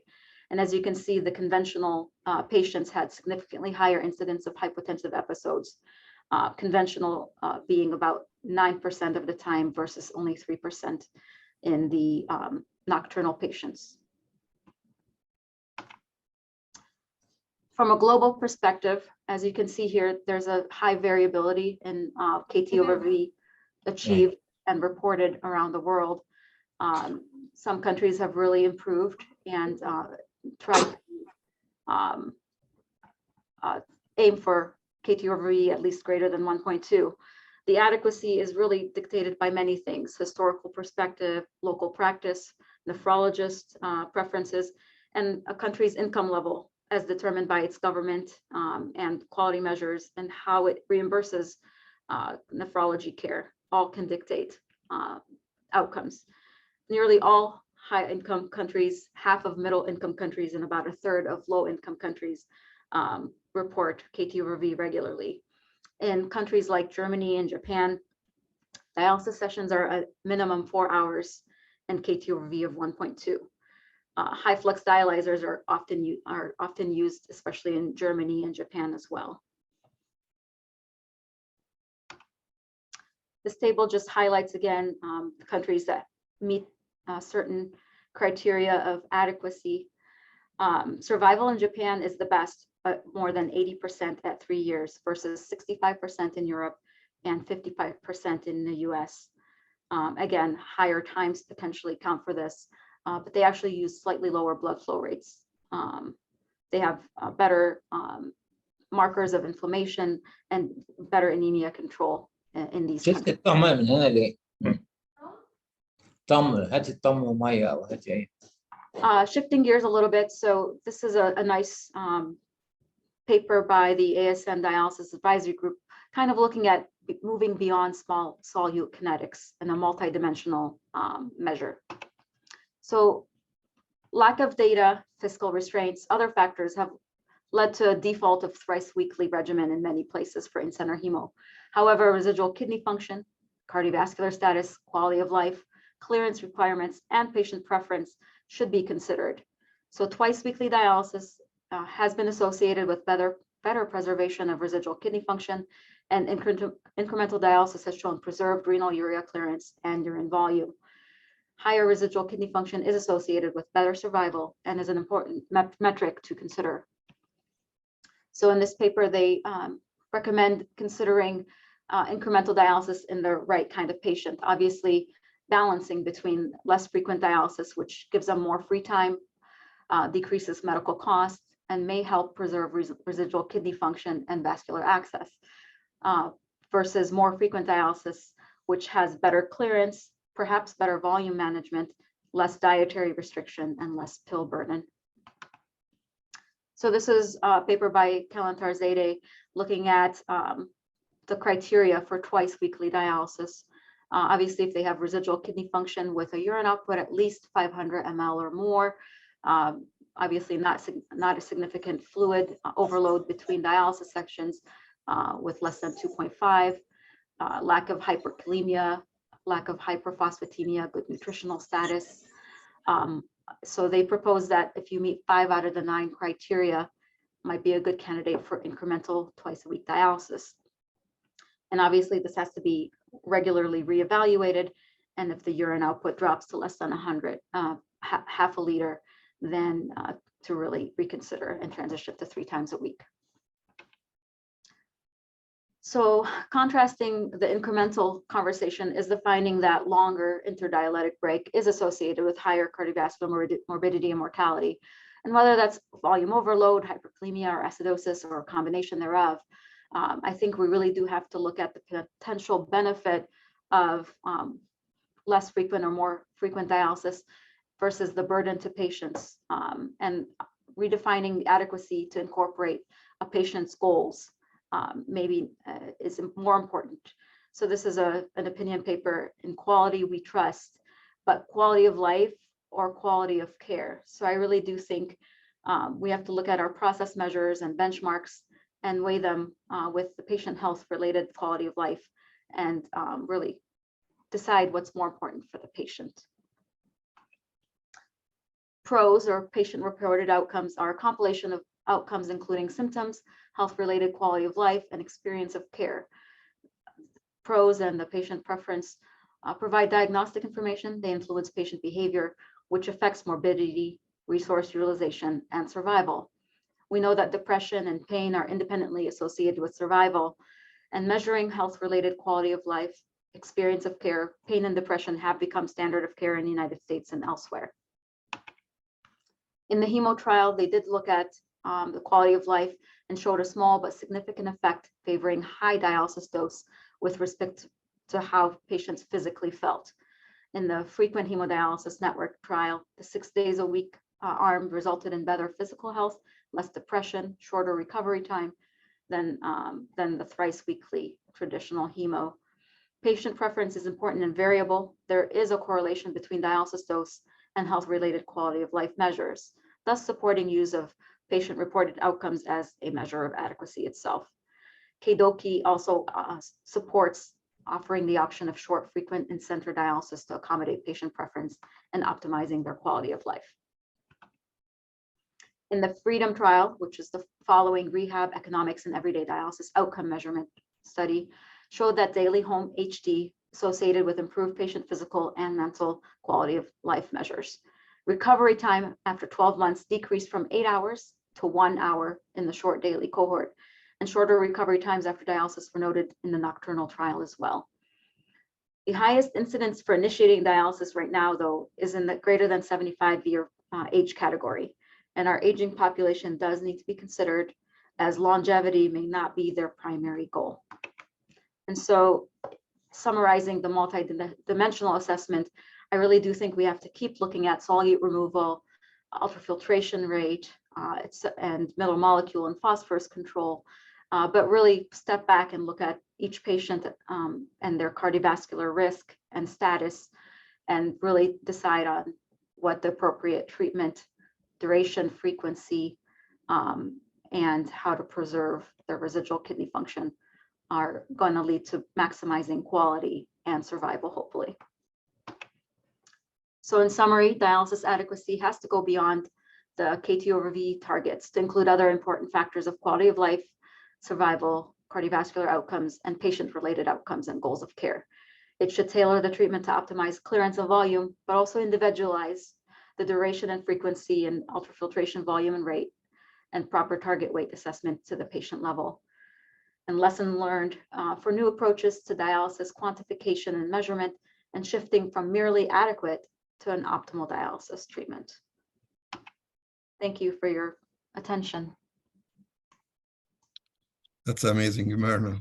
I will let John Webb to decide if he has any comments, but I have a lot of questions, so be ready for my questions. Okay. Great. Yeah, I won't. It seems to be a lot of comments and interest in this very important topic that I think we're all passionate about, and see patients and try to help them with these kind of decisions about how much dialysis they need. I think it's a perfect example of a one size doesn't fit all for your patients, very much an individualized kind of thing. Not sure you cover this. What are your thoughts on, some would say, regardless of the KT over V, you know, if patients are anuric, they should run a minimum 4 hours, 3 days a week. Any thoughts on this proposal that seems to be associated with better mortality? I mean, if they're anuric and they have high dialytic volume gains, I do stress that less is not better. I will go through with the patient, you know, the merits of longer treatments to really slow down the ultrafiltration rate too, because again, they're not making any urine to help with volume control. And I usually use the line of, well, you know, in Europe, the standard is 4 hours. That's the minimum. So they must know something we don't know. But I guess I do definitely individualize to the patient, but I'm a believer that when somebody's not making any urine, slowing down the ultrafiltration rate and really making sure that they're getting adequate treatment is the answer. I think 1.2 is the floor. So if they're achieving adequacy, then, you know, it's a conversation. But I do think 4 hours is not a bad idea for most. Amr, do you have some questions you want to ask? So, thank you, John. So Myrna, yeah, for most of the nephrologists, when we start talking about adequacy, everyone, you know, KT over V jumps in his mind. I don't know, some patient, when I see their KT over V is 1.1 and some, you know, or maybe even 1.0, and other I see 1.5 or 6, and I still can, you know, very, you know, positively say that this 1.1 is better. It looks like the dialysis is more adequate compared to the 1.3, 1.4 or 5. So adequacy is not only KT over V, and I think KT over V doesn't adjust for many things. As you mentioned, the residual kidney function, which we ignore, and that's very, very important. Also, please comment on, you know, when urea reduction ratio can be used instead of KT over V. What's the pros and cons for each? Because it has been fallen, I think, in the last decade or so from our evaluation. Can we still use it, or it's just, you know, it's doesn't have a place anymore?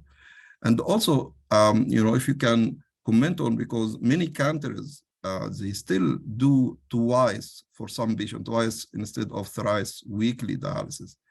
Can KT over V adjust for the frequency of dialysis or not?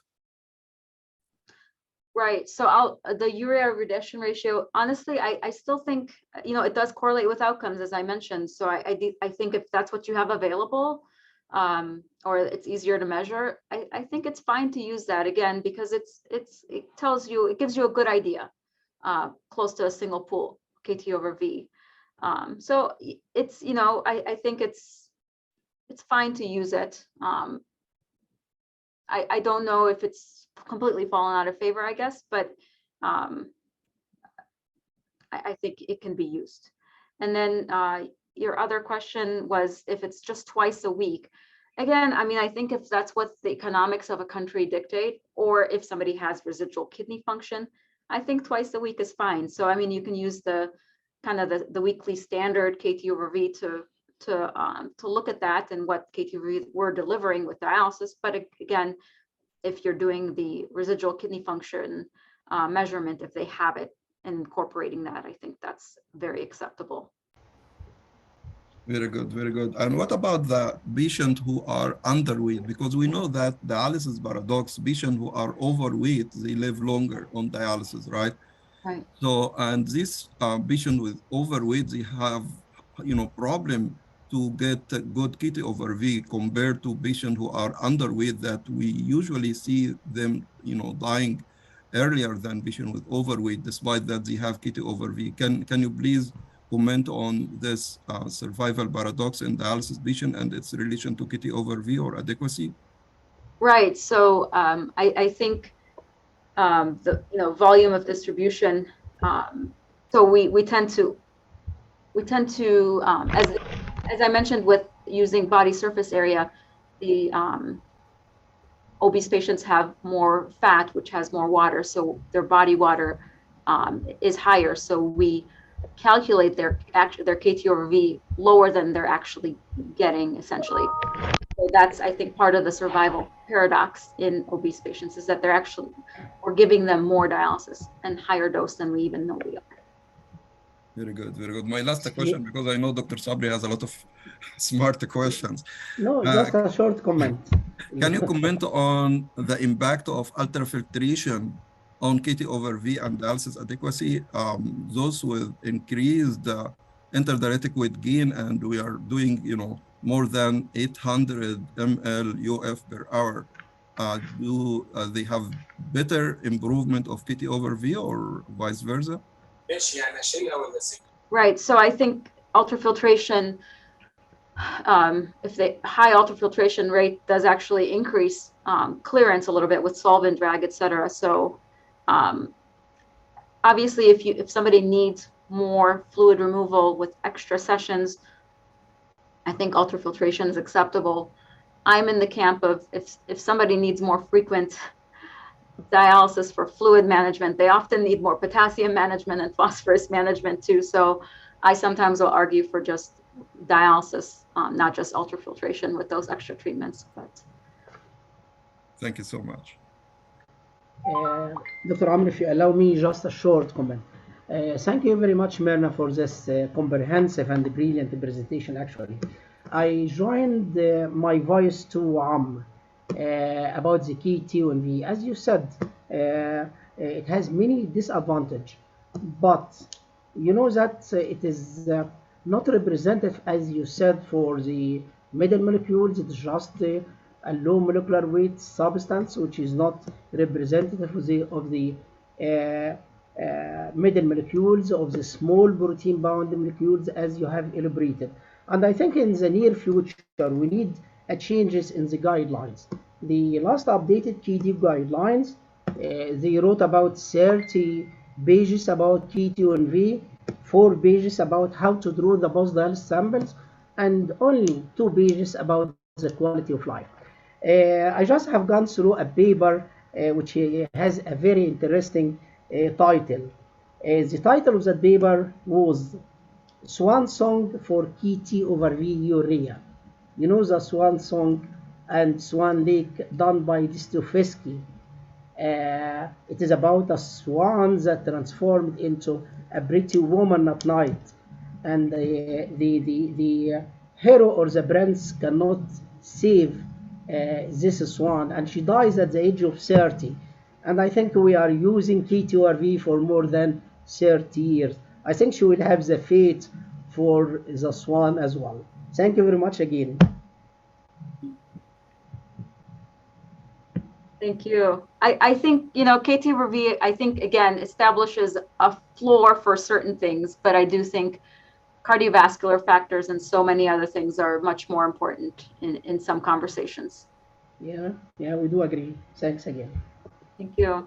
And my last kind of comment would just be about the new starts and people that have, residual function at the beginning. And I think there's some discussion and movement and studies that are trying to show that, doing less frequent dialysis will actually, they do better because their residual function will last longer. And I think the KT/V pushes people to do more dialysis in order to meet these goals. And we end up hurting our patients by knocking off their residual function. So I hope that we see more of that, because I think a lot of patients would do well with less while they still make urine.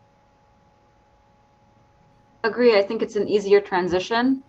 I do think many patients could consider the incremental because they don't, they go from 10% to 8%. They don't go from 10% to 0 once they start dialysis typically. So I have that discussion with patients and say, you're making a lot of urine, you're not gaining very much. We could probably get away with twice a week. And obviously many will love that option, especially older, more frail patients.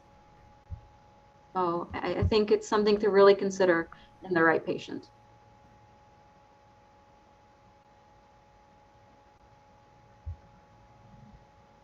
Very good, very good. I'm back again. Just a last comment. I remember, in the dialysis history, when they started dialysis in Seattle, in Washington, and when they started the dialysis technique, they don't know for how long the dialysis should continue, and they don't know how often they do dialysis.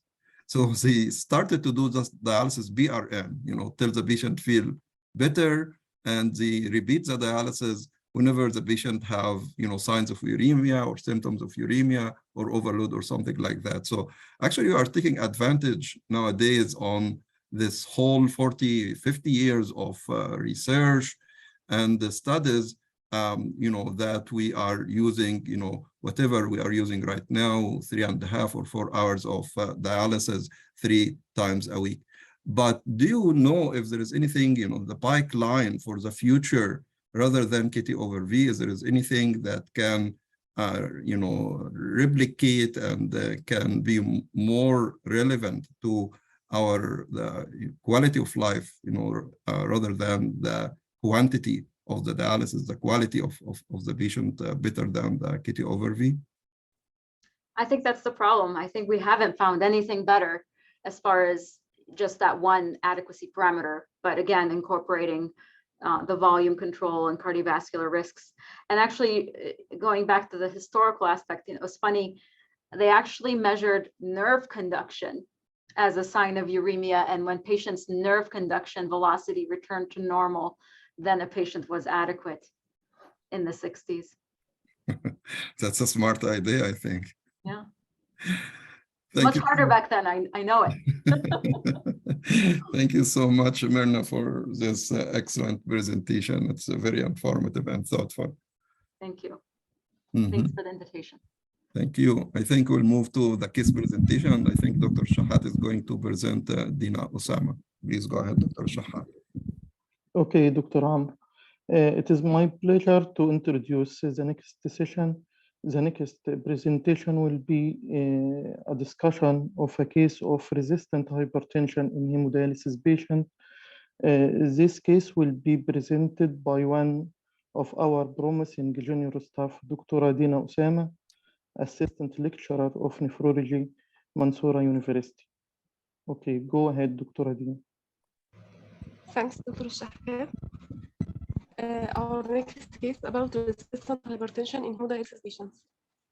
A 32-year-old male patient from Mansoura, no special habits or medical importance, accidental discovery of hypertension and end-stage renal disease at the age of 25 years old, and the patient started chronic hemodialysis. Original kidney disease was unknown.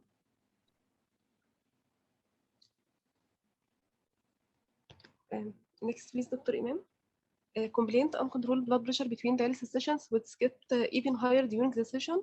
Inter and intradialytic hypertension, despite being on terrible antihypertensive treatments, bisoprolol 10 mg, nifedipine 60 mg, doxycycline 20 mg. Examination: the patient was fully conscious. There was deafness. Blood pressure 180 over 100 at the beginning of the session, reaching to 110 over 110 during the dialysis session, and mean home reading 170 over 100 millimeter mercury. Pulse 92 beats per minute, random blood glucose 96 gram per deciliter, congested neck veins, bilateral grade 2 edema, chest and abdomen free, urine output less than 100 milli per day, despite trial of oral diuretics. Details of dialysis prescription: 3 sessions per week, each 4 hours, from right brachiocephalic AV fistula, heparin free, blood flow rate 250 milli per minute, average ultrafiltration rate 2 to 3 liter per session, dialysate temperature 36.5, dialysate sodium concentration 135 millimole per liter, and dialysate calcium 100.5 millimole per liter, bicarbonate 35 milliequivalent per liter. Investigations, liver function test was normal. CBC, normocytic pneumochronic anemia, hemoglobin 10 gram per deciliter. Serum calcium 8.4 milligram per deciliter. Phosphorus 6.5 milligram per deciliter. BTH 450 picogram per milli. KT over V was 1.1. Ultrasound bilateral small size symmetrical hyperechoic kidneys. Duplex on renal vessels was normal. Echo normal apart from left ventricle hypertrophy. Fundus examination, hypertensive retinopathy. Management for intradialytic hypertension, ultrafiltration, increased ultrafiltration and decreased dry weight. Decrease the weight of the patient to reach dry weight from 78 to 76 kilogram. Salt and phosphorus restriction and water restriction to less than 2 liters. Stepwise increase antihypertensive doses, adding arbus, methyl dopa, and lastly minoxidil. For intradialytic hypertension, minimizing interdialytic weight gain, minimizing the ultrafiltration rate and volume needed, increase frequency and duration of dialysis sessions to 4 sessions per week instead of 3, decrease dialysate sodium 133 milliequivalent per liter, and increase blood flow rate to 350 milli per minute. After 3 weeks, despite apparent achieving of dry weight and being on maximum doses of 6 antihypertensive drugs, including minoxidil, blood pressure decreased only to 160 over 100 between dialysis sessions and reaching up to 190 over 100 during the session. So it was resistant hypertension. Further management done in the form of left renal nephrectomy. However, blood pressure did not improve either. Summary of the management done, including stepwise increase antihypertensive doses, adding other antihypertensive drugs, arbus, methyl dopa, and lastly minoxidil, increase dialysis frequency and the time of dialysis sessions to 4 sessions per week, decrease the dialysate sodium to 133, decreasing the weight to apparent dry weight 76, salt and fluid restriction to less than 2 liters, and lastly left renal nephrectomy. At the age of 29 years and after 4 years of hemodialysis, the patient received kidney transplantation from related donor, and he was maintained on steroid tacrolimus and MMF. 2 weeks after transplantation, blood pressure improved to 130 over 80 on 2 antihypertensive therapies only.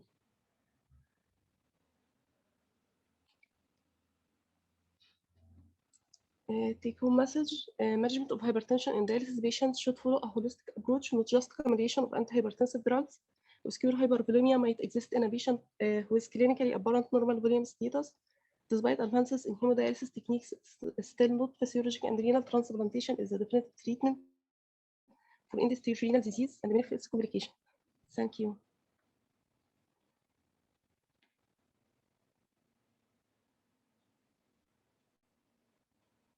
Thank you so much for this nice presentation. I think it's a very interesting and common problem, Dina, we are facing the resistant hypertension in dialysis patients. And actually, you did the right thing. This patient received a kidney transplant and blood pressure normalized after that, because sometimes it's very hard to control this patient's blood pressure on dialysis. Let's open the floor for discussion. So John Webb, what do you think about this patient? I have just a quick question. Why this patient had nephrectomy, based on what? And I think on the chat room that somebody was asking why left, not right nephrectomy, and John Webb can comment after that. Can you answer this, Dina? I don't know why left, not right, but he did nephrectomy because all other solutions didn't improve blood pressure. Did the patient have any Doppler study that indicated he might have left renal artery stenosis or something, or it's was normal? Doppler was normal? Yes, it was done at the beginning. Because even if you think it's related to the kidney and it's renovascular hypertension, it's not volume-related hypertension. You should actually try to figure out if there is any evidence of renovascular disease. And actually, the rule of taking out the kidney in dialysis patient to control their blood pressure is almost vanishing right now, because most of these patients, even after taking out both kidneys, their blood pressure is still uncontrolled. John Webb, what do you think about that? I think whenever you see someone with resistant blood pressure, I think your thoughts need to focus on sodium and fluid balance, and making sure that you're addressing what their target weight could be. One of the key points from the presentation was fluid can be difficult to assess on a physical exam. And I think it's important to challenge your patients. Dialysis, typically, if successful after several months or years, should reduce the need for medication. So, and need to discuss with the patient what medications they're taking, whether they tolerate them, are they taking their medicines. Need to really do a deep search into their pharmacy usage and wonder about that. Thank you, thank you. And other thing, was the patient compliant with his medications? Yes, he was compliant. And what was the blood pressure medicine he was on that he wasn't really responding to? Beta blocker, calcium channel blocker, arbis, methyl dopa, minoxidil.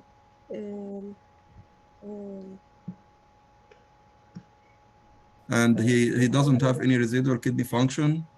We tried diuretics, but it didn't give response less than 100 milli per day.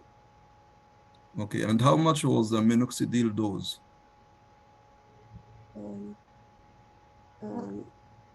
I don't remember. Because this patient usually start by 2.5 milligram.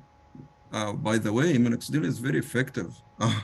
It's just a terrible medicine because it causes usually severe vasodilatation. It causes actually fluid retention. So these patients actually sometimes, and I have at least 3 or 4 patients during my practice who developed pericardial effusion, pleural effusion. Actually, one case developed ascites. So it can control the blood pressure. Sometimes you have to go up to 10 milligram 2 or 3 times a day, but make sure to give good dose of beta blocker because it induces also tachycardia.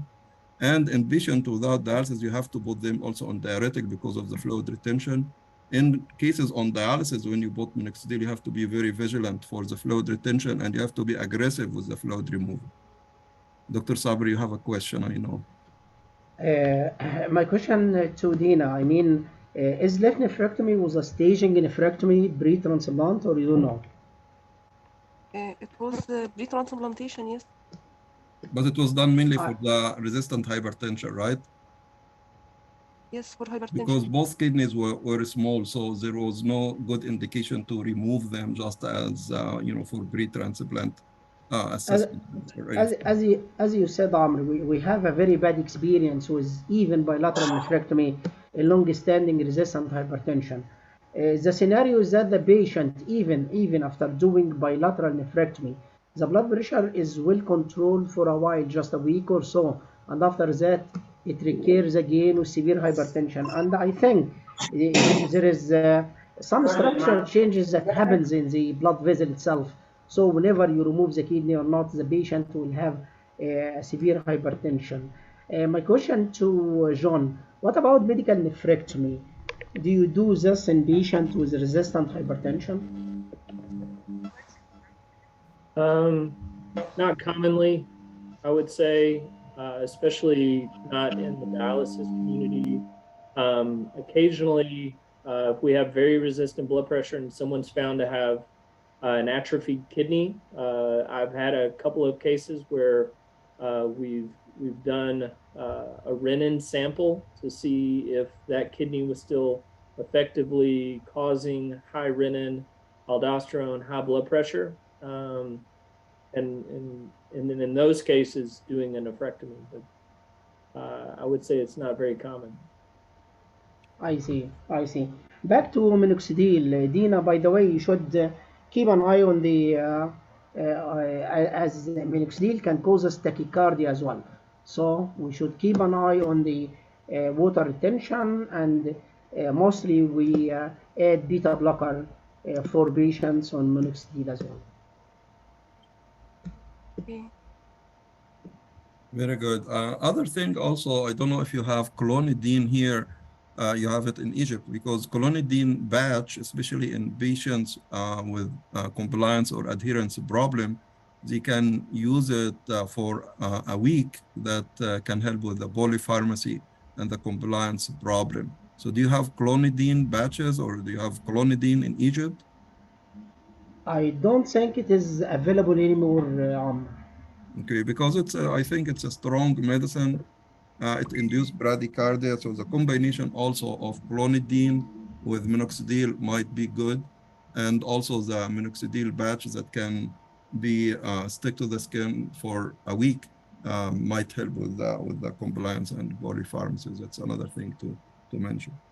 And what was this patient average interdialytic weight gain, Dina? 2 to 3 liters. Oh, it's not bad. I missed. I didn't attend the whole presentation, this last one, but I'd like to mention the sodium in the bath, and I noticed that many of our patients really they run high sodium bath compared to their plasma, and as you know, we need to have the dialysate lower than the plasma by at least 2 milliequivalent, if not more. Some they say by 5 milliequivalent, to become in a negative sodium balance. Otherwise, the patient will become in positive sodium balance, and in fact, dialysis is infusing them with salt. So you have to pay attention to that. I don't know this particular case, what was the sodium bath, but in general, we are putting them on 140, and all our dialysis patients, look at them, I mean, they're routinely 135 or 134 pre-dialysis sodium level. So pay attention and make sure it's lower than your plasma. Dina, please can you remind us, I think we decreased already the sodium bath, isn't it? I think you mentioned this in one of your slides. Yes, Dr. Sabri, 100 to 33. We decreased it to 133. I see. Yeah, Thank you, that's Professor low. Keita. Thank you very That's much. low. I think there is some questions in the chat room about what do you mean by medical nephrectomy? How do you do it? What is the indication for it? So if you can comment on that, Dr. Sabri. I think medical nephrectomy was mentioned previously in the past by giving non-steroidal anti-inflammatory medications in high doses just to decrease the GFR and to do nephrectomy without doing surgical one. Is there any other ways rather than the big doses of non-steroidal medicine? I think, can I talk? Can I share? Please, go ahead. Hello, how are you, Professor Ahmed? Fine, alhamdulillah. How are you? I like fine. the patients, but I have some questions. Why you are giving 4 times dialysis for this patient while he is not gaining too much weight? This is the first question. Second comment is medical nephrectomy means closure of the renal artery, and the indication is through, of course, a catheter.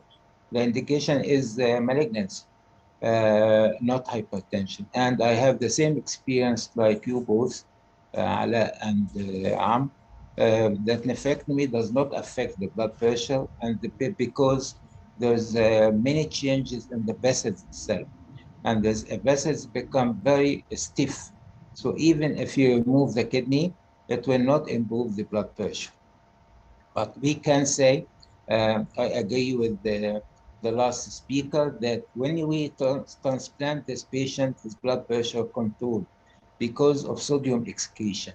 So the problem of these patients is sodium. Maybe if we decrease the sodium concentration in the bath, may help to control the blood pressure, plus minoxidil.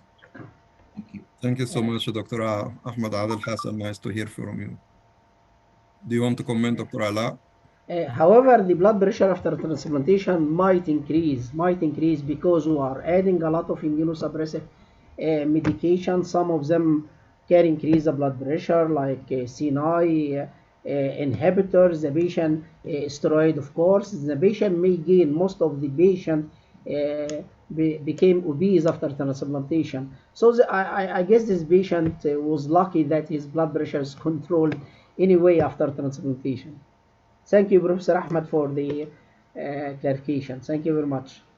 John, I have a simple question. So when you have such patient on dialysis with resistant hypertension, do you do also other non-renal related secondary hypertension work like you do renin, aldo, catecholamines, and all other panels of secondary or resistant hypertension? Very good question. Yeah, I mean, in select cases, it may be reasonable to do that. I think it would be exceedingly rare to find that, but you know, sometimes we miss that. Primary aldosteronism is actually quite common, and we're not always thinking about that. And they could maybe they didn't have very good CKD, visits, and they all of a sudden are on dialysis, and the hormonal issues continue. So renin and aldosterone are pretty easy tests to collect. So yeah, I think it's reasonable to get those done in these very resistant cases. Very good, very good. I think also cortisol and TSH level, just to rule out, patient with thyroid toxicosis or patient with, cortisol excess. So just Excuse in me, case, Amr, also I think it's good to rule out other non-renal causes of resistant hypertension in kidney patient, just in selected cases, with severe hypertension before going on and doing nephrectomy, for example. Dr. Sabri.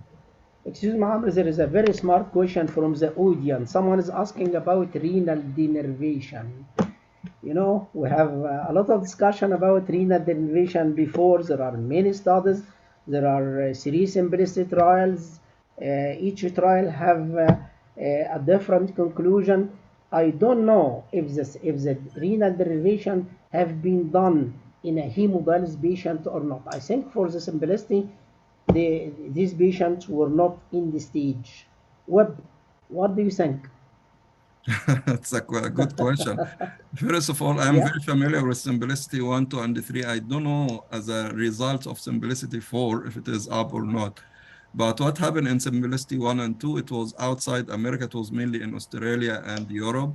And it showed that patients who had renal denervation, they have significant decrease of their blood pressure. But in the Simplicity 3 trial, that was mainly done in United States along with other, Australia and European countries, there was significant decrease of blood pressure in both in the sham control group who get, intervention with heart catheterization, but they didn't up by having renal denervation, right? This was very aggressive to have a control group who get, heart cath without doing the denervation. So both group who, the people who received the renal denervation and the other group who did the catheter, but they didn't ablate the renal nerve, both had significant drop, but there was no significant drop between the two groups.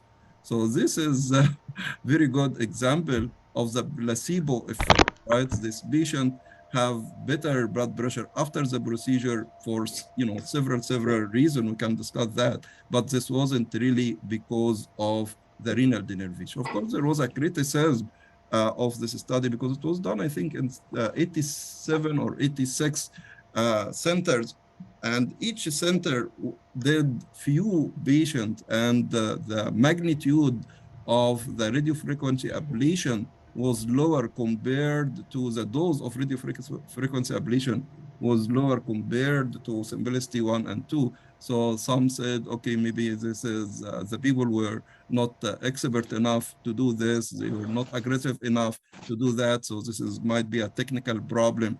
Yeah, this is the reason that they started Simplicity 4, but I'm not aware of the result of Simplicity 4. Maybe if anyone has some results. Me too, Amr. I'm not aware about the result of Simplicity 4, but as you know, renal denervation is an operator dependent. And the problem, even after renal denervation, is the regeneration of the nerve itself. So I don't know, I'm not fully aware of the use of renal denervation in end-stage renal disease, stage 5 on HD. I don't know if anyone had any information about this. Right. I don't think it makes sense, especially in this patient who has, atrophic both kidneys. What does the renal denervation do?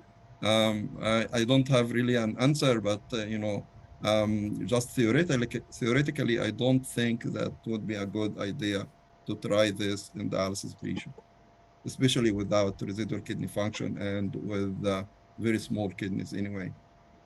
John or Peter? And I'm going to little disagree there. There is a lot of data about the innervation of the kidney and how it affect and in fact communicate with the brain and cause hypertension. And in fact, that's why sometimes clonidine is a very effective treatment to those, although we hate clonidine because of its rebound effect.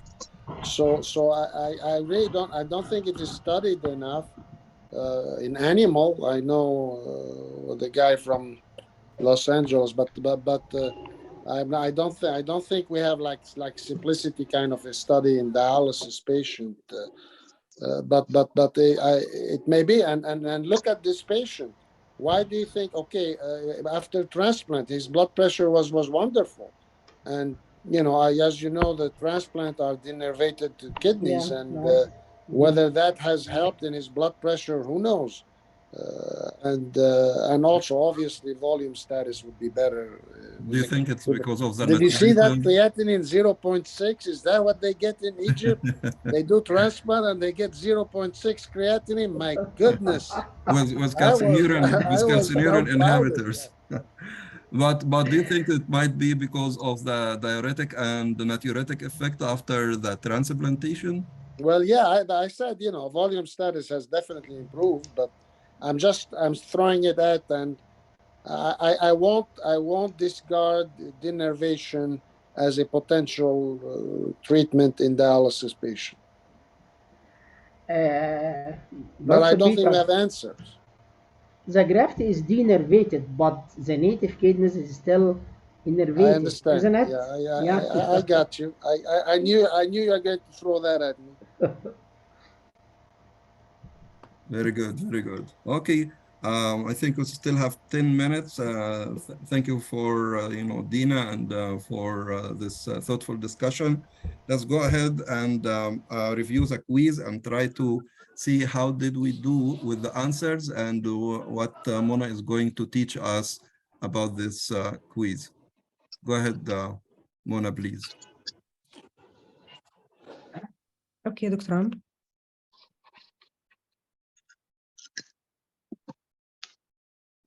Regarding first question, which was, what are the specific blood pressure ranges to define intradialytic hypotension? The options were reduction of systolic blood pressure of 10 millimeter mercury or mean blood pressure of 5 millimeter mercury or more, reduction of systolic blood pressure of 30 millimeter mercury or reduction of mean blood pressure of 10 millimeter mercury or more, reduction of systolic blood pressure of 20 millimeter mercury or mean blood pressure of 10 millimeter mercury or more, reduction of systolic blood pressure of 40 millimeter mercury or mean blood pressure of 15 millimeter mercury or more, and the last option was reduction of systolic blood pressure of 50 millimeter mercury or mean blood pressure of 20 millimeter mercury or more. Most responders were directed to the third option, which was 55%, followed by the second option, which was 20%.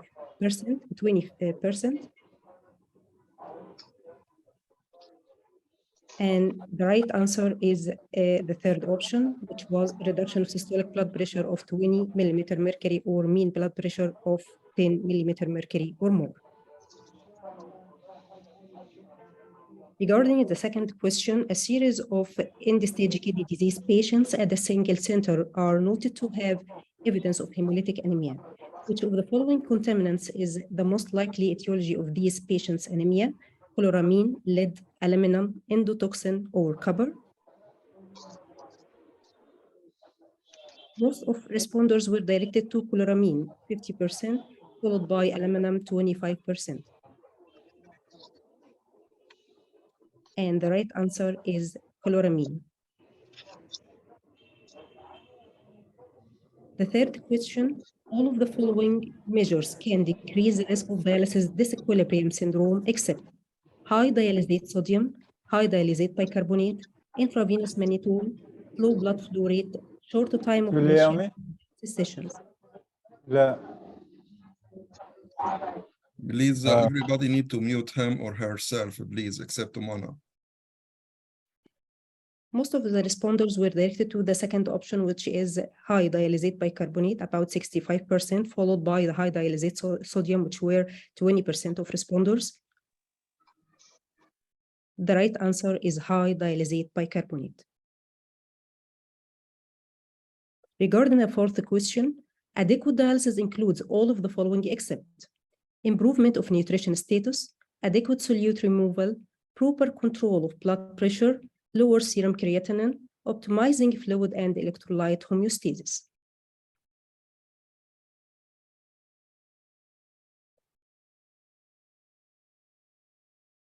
The majority of responders were directed to lower serum creatinine, about 69.6%, and followed by improvement of nutrition state, which were 17.4%. The right answer is lower serum creatinine. Regarding question number 5, all of the following factors are possible causes for inadequate dialysis except low dialysate flow, interrupted dialysis session secondary to technical issues, shortened time on dialysis, excess recirculation, higher ultrafiltration.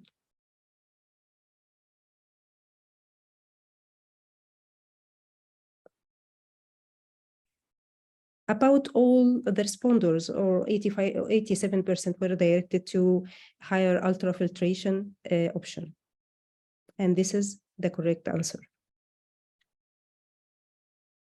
Regarding question number 6, each 1 millimeter per minute of measured residual kidney function is equivalent to KTV of 0.07, 0.13, 0.21, 0.25, or 0.30. About 52.2% of responders were directed to the second option, which was 0.13, followed by the first option, which was 0.07. And the right answer is the second option, which was 0.13. Regarding the last question, which was flow of AV fistula is considered high when it exceeds 1,200 milli per meter, 1,500 milli per meter, 1,800 milli per meter, or milli per minute, or 2,000 milli per minute. And the last option was 2,200 milli per minute. About 29.2% were directed to the second option, which was 1,500 milli per minute, followed by the fourth option, which was 2,000 milli per minute. And the right answer is 1,500 milli per minute. And thank you. Thank you so much, Mona. I think that's we have very smart audience and participants today. Maybe apart from the AV fistula flow, most, or if not the majority of our audience got the right answer. I think this concludes our meeting for today. I think there was a very good discussion, lectures and cases. And please come back tomorrow, same time. It will be at 8 p.m. Egypt time, 2 p.m. Eastern time in America. And tomorrow we'll have the course will be introduced by Dr. Sabri. Then we'll have quiz by Dr. Iman Nagy. Then we have 2 lectures. One for hemodialysis initiation will be given by Mustafa Abdusalam. And the hemodialysis vascular access will be given by Dr. A from University of Kentucky.